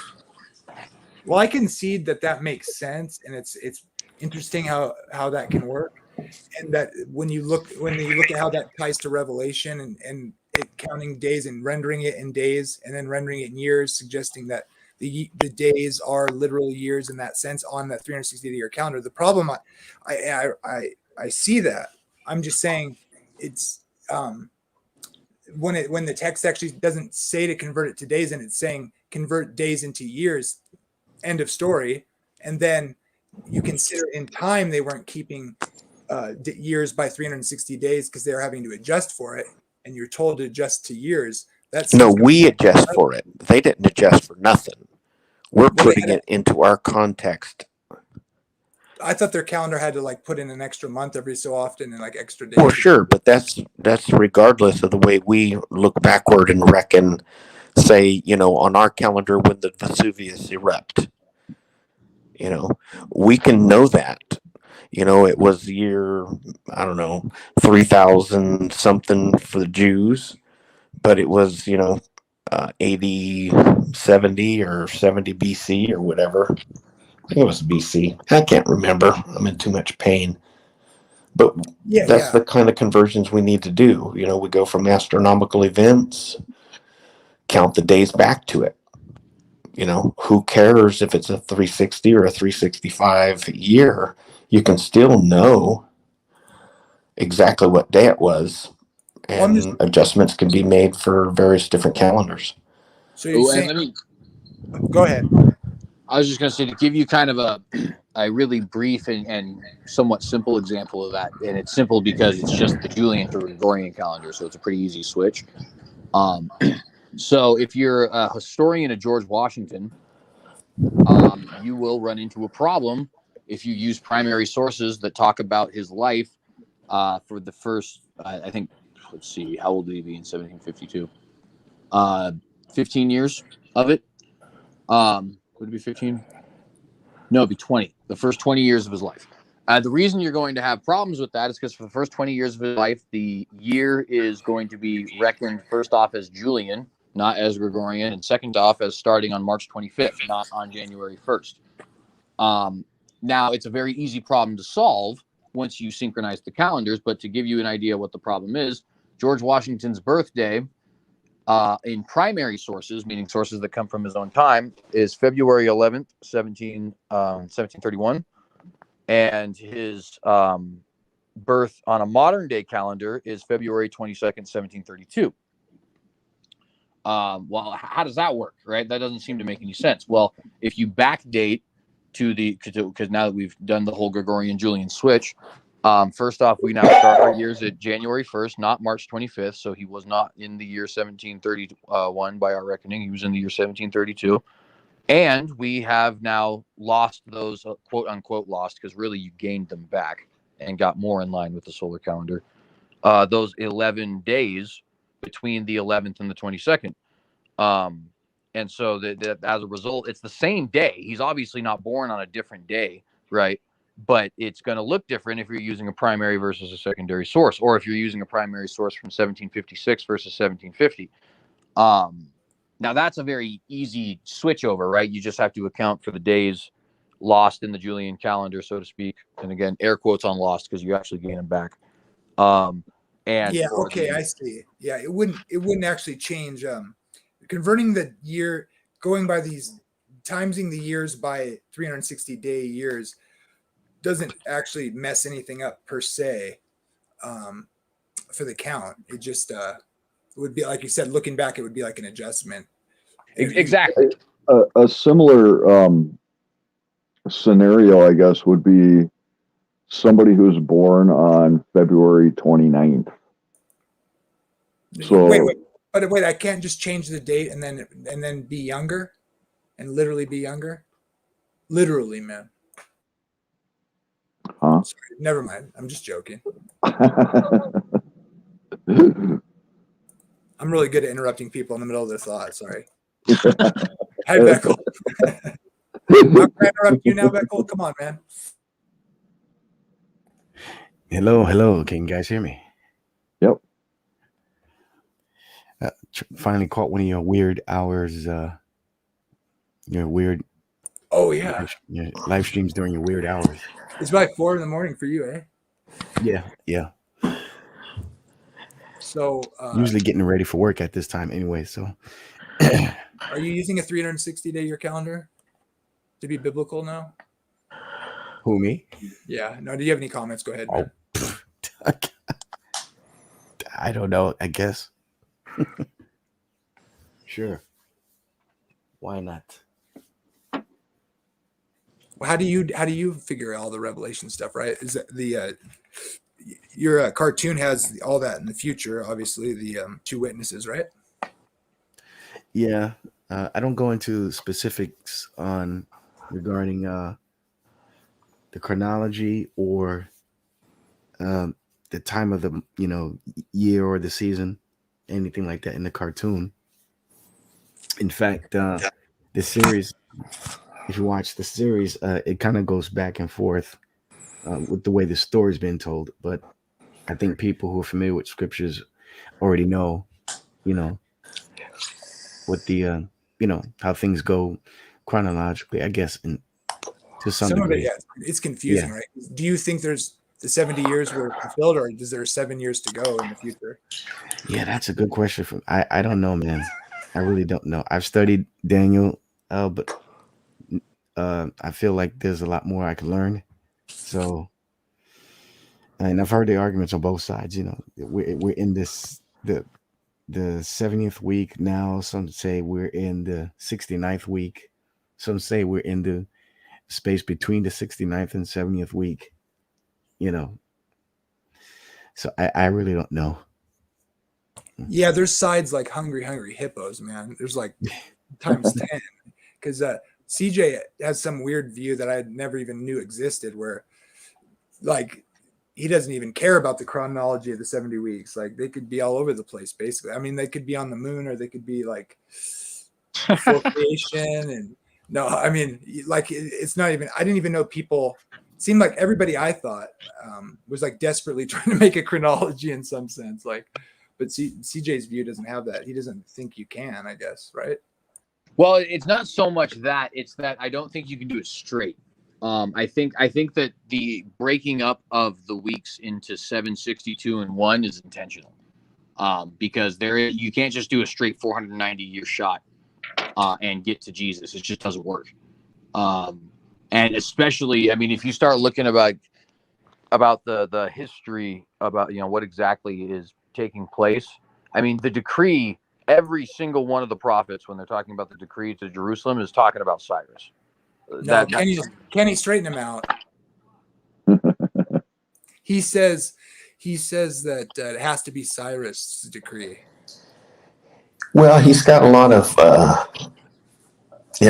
evidence and scholars to back up that interpretation for sure. What's the decree for Mine you? was 444 BC, 445, 444 BC, which would equate to March something our time. Basically, the triumphal entry, which would have been the official presentation of Messiah as Prince, the Messiah King. And then it says two things happen. The Messiah is cut off, and then the prince who is to come, destroy the sanctuary and the city. So because those are separated by 40 years or so, I think, 40 years, that tells me there is some sort of parenthetical historical event or outworking that God is doing in calling Gentiles to himself that will precedent to break up to 70 weeks, in other words, like a interim period kind of thing. Yeah, what Alva J. McLean would have called an interregnum, which would have been a time of the mystery form of the kingdom, where the kingdom of God, a mediator, as through the Old Testament, through Adam, through Noah, through Abraham, all the way through to the prophets, once the kings, were called as well, then you've got kings. And then Ichabod, the glory leaves, and then Jesus comes back from the same direction, from the wilderness into his temple, and cleans it. It's a beautiful picture of the glory returning to the temple, and that happened on the day of the triumphal entry. So it's very significant, biblically, prophetically. Yeah. So that's just something I've been trying to understand better. Is there's so many ways you can, and it's even, I think, translated in different ways based on the different emphasis that people do in the translation, which is confusing. But even just from the King James, you can read those verses so nuanced differently. Like, so when you say you read that part with the prince who is to come being like the Romans and Titus, I presume, right? To just write. Well, what's interesting is that the Seventh-day Adventist Church is with me on this interpretation. I don't quite get your view on this stuff, because Seventh-day Adventism really championed what would be the closest to dispensational premillennialism of any other denomination in the history of the church. Well, many aspects of it, I think. And I've heard two different versions of the part where you're talking about the 40-year period, where I tended to think that when I just read it after not looking at it forever, when I read it, I was thinking, no, this is obviously talking about Titus and coming and destroying the city, like Jesus says, right? And then, well, sure, but once again, that is in between the 69th and the 70th week. Right. I would say like the text takes like an interlude to describe the outcome of the rejection. And I think the point is that the Great Tribulation is the 70th week of Daniel. It's limited to 70 years. It's split up by first 3.5, second 3.5. It's a 360-day year. You see that in Revelation, which it's very clear. That cutting it in half, and with times in half the time is like half a week and all that, right? Yeah. It's confusing though. Yeah, and this is in the text, the prophetic faith of our fathers. That was a 5-volume set that I sent you a copy of. You sent it to me? I thought I did. Yeah. I didn't get it. Email or what? I thought I sent you links. I can resend it. Yeah, I'd love that. I was wanting to find that. That'd be awesome, man. And I use all of those volumes except for it's either the first one or the last one that gets into all the weird Seventh-day Adventism doctrines. But the rest of it is good, solid biblical exegesis that's premillennial. Yeah. So. And I've heard that it was pretty well received, but as far as like he just has endless document or like sourcing and stuff, right? Something like that. I didn't quite hear what you said there, but yeah, he just the research he did was just really like I'm not sure who put those volumes together, Froome. but Leroy Froome, I think. oh, okay, yeah, Froome, yeah. I mean, it's very. People say it's biased or very looking to support his theology, but his citations are just endless, I guess, or something. Is what I read. yeah. It's just a tremendous work. Also, there's a gosh, what is it? It's a 3-volume set, The Theocratic Kingdom, written by Peters, I think. And of course, there's Ava J. McClain's The Greatness of the Kingdom, which is my favorite. Yeah, if you send me that again, I would just love. I mean, I would be so pleased to have that.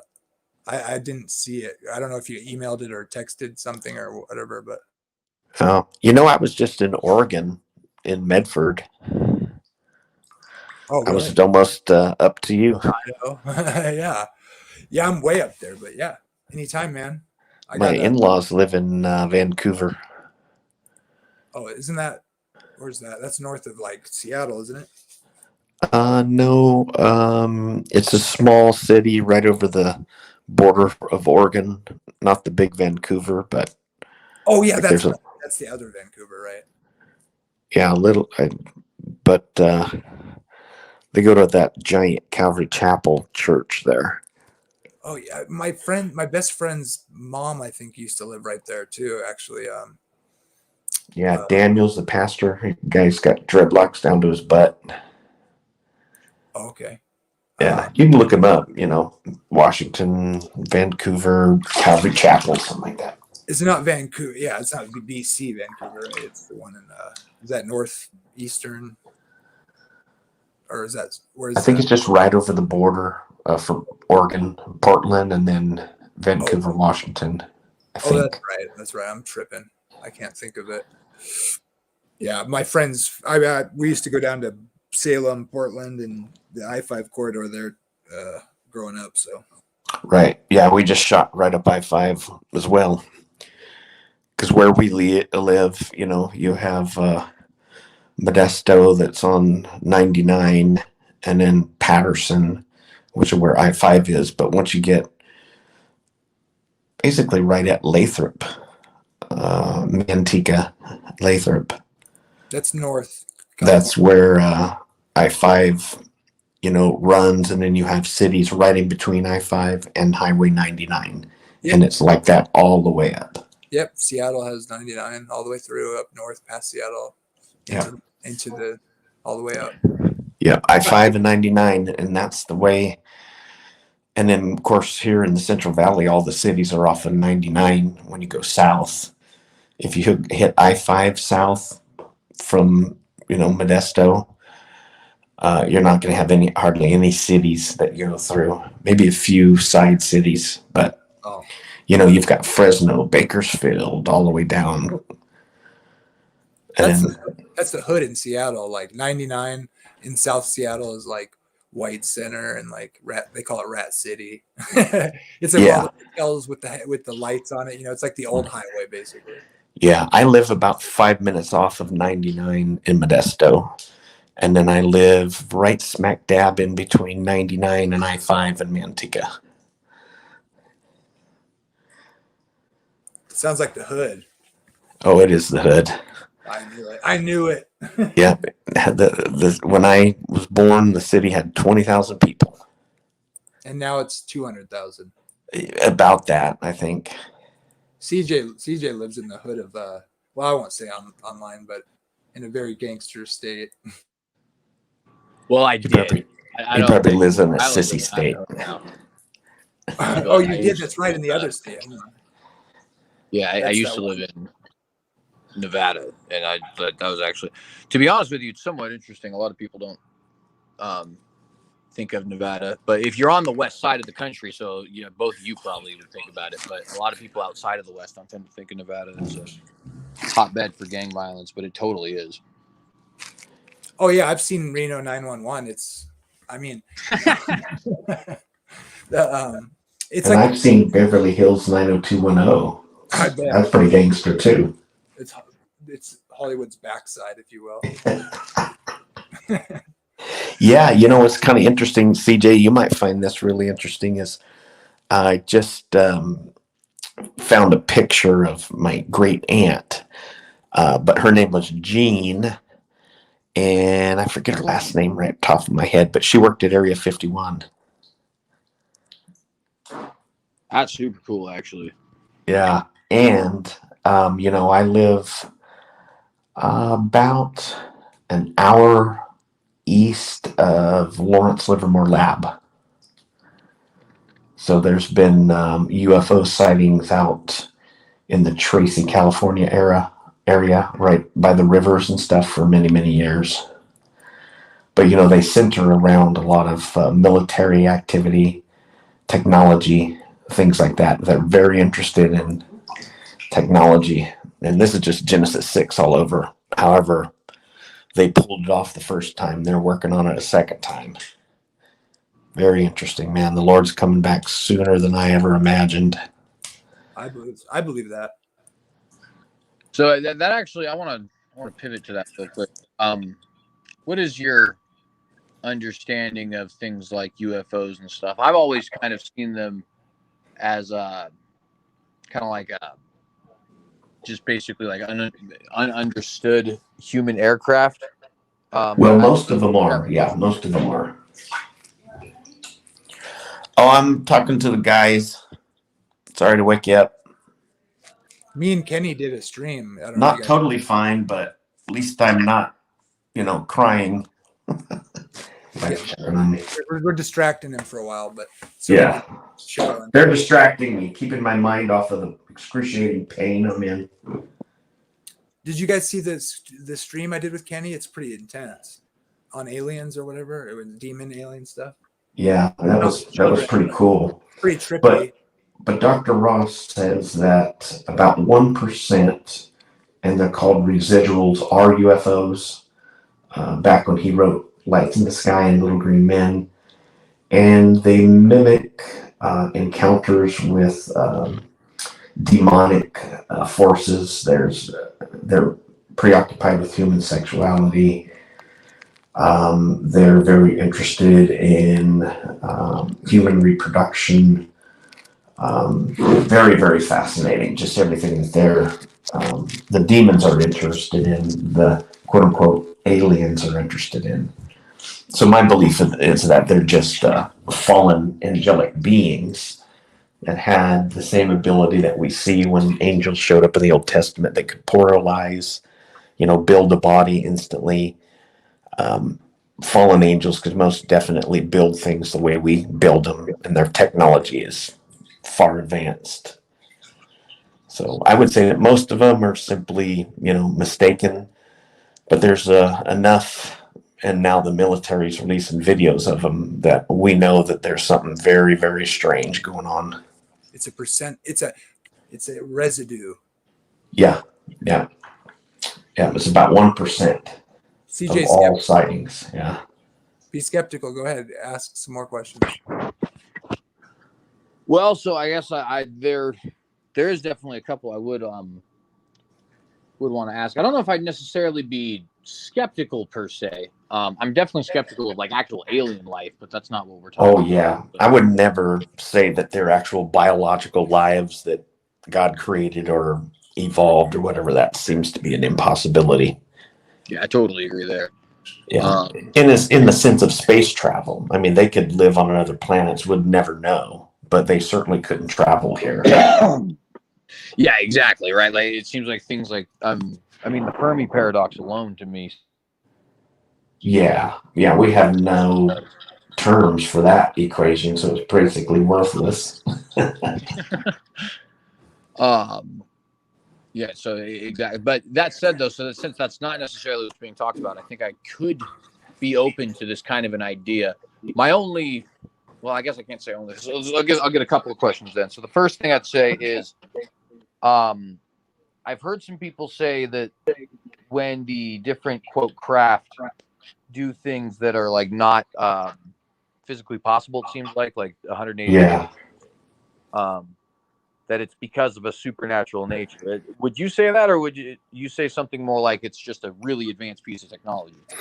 Well, I would say that it's so advanced that it actually has the capacity to enter into the fourth, fifth, and sixth spatial dimensions that seem to be, alluded to in Scripture, where Jesus took his glorified body through a door. He could have done it in an infinite amount of ways, but one way is to rotate into the fourth, fifth, sixth dimension, walk through, and then come back down to the first, second, third. And I think the fallen angel craft, I think they have the ability to materialize, then dematerialize almost instantaneously by being able to shift into different spatial dimensions that are there, but we don't have the capacity, and probably due to the fall. Of course, I believe that it was probably pre-designed that way, but Adam certainly had the capacities to at least interact with the spiritual world, which would give him the ability to operate in the extra spatial dimensions that are there, seem to be there, for string theory to be true, or for what we see with teleportation in Scripture, and of course the extra spatial dimensions of Jesus being able to take a three-dimensional body through a three-dimensional wall. So I think that Scripture suggests it, and science seems to confirm it. See, that is fascinating to me, because I've often suggested to people, and not knowing the science, but just knowing my own intuition, that the existence of like two-dimensional cartoons demonstrates the actual existence of a second dimension, and there's nothing that in theory prohibits that from going higher. Because really what you're talking about is, and because people get confused about that sometimes. I'm not saying that the cartoons actually like exist in their little world, right? But just that there is a dimension of existence that is flat plane, right? Yeah. And you can see that very clearly when we make cartoons, or just doing things. And in theory, there's no reason why that can't go that door so you can't get in their room. something greater than Since you're fine now and I don't need to be listening anymore. Okay. Sorry about that. That's definitely right. Don't have plans by the water. Hey, actually, though, I do. I just noticed it's 2:30 at night, and I actually got to be up in about 5 hours. Okay. I think I'm gonna have to hop off here. I didn't even realize it was late. Yeah, I can send you Dr. Ross's book on, Lights in the Sky and Little Green Men. Great, fascinating, well documented. He should be putting out a newer, revised version of it. Well, and I wonder, because I've actually talked to Dr. Ross before. I've had him on the show to talk OAC once, and I wonder if maybe I could even. I'd like to read the book first. Yeah. But yeah, that might even be a good conversation. Yeah, it'd be a lot of fun. I'd love to join too, because I've seen what I believe Dr. Ross. I've never told him the story, but what I would deem one of the 1%, because it has all of the other issues involved, like family that are involved in the occult. It was literally at their house. When I saw what was a UFO, and for years I figured it was too real to be real. It was like almost too good to be true, in the sense of it looked just like one of the videos that you see put out by the military, and they look so fake. They just kind of dance around, they don't make any noise, but they're real. And I saw one of those, and my dad and uncles had seen 6 ships come in, flying in formation, and in one land over by Lawrence Livermore Lab. And then probably about 5 or 6 years later, on Halloween, we were trick-or-treating over by my grandma and my aunt's who had the history of the occult, and my whole family has that history. And I tell you what, it was very interesting. It was almost as if the other kids couldn't see it, but I saw it for sure. And I ran to the house, got my dad, got my grandma, freaked my grandma out so they could see it, and pulled us in the house, and that was it. But it looked exactly like a flying saucer. It was at an angle, say, like a plate at a 45-degree angle, just moving through the sky with lights spinning around it, making not a noise, and then hovering right over a field that was next to a Catholic church and my aunt's and grandma's duplex. Very unnerving for I would probably been 12, 13-year-old kid. Yeah. Hey guys, I'm gonna shut this down and start it. Kenny, if you want to talk that stuff, I'll open a stream if you want to do that. Yeah, I can do it later, That but sounds good. yeah, I'd love Same to with talk Johnny. more about that. Yeah. Okay. So just because I want to let CJ go, and I want to keep the topic separate if we can or whatever. But Yeah. But yeah, I'll open up another room if you guys want to come back or whatever. Yeah, that sounds good. Just give me like 3 minutes. Yeah. Thanks for coming. Anybody who's watching, I appreciate you being here, and I love you, and I love you guys, and I'll see you later. Have a good night. God bless. All right. Yeah, good night.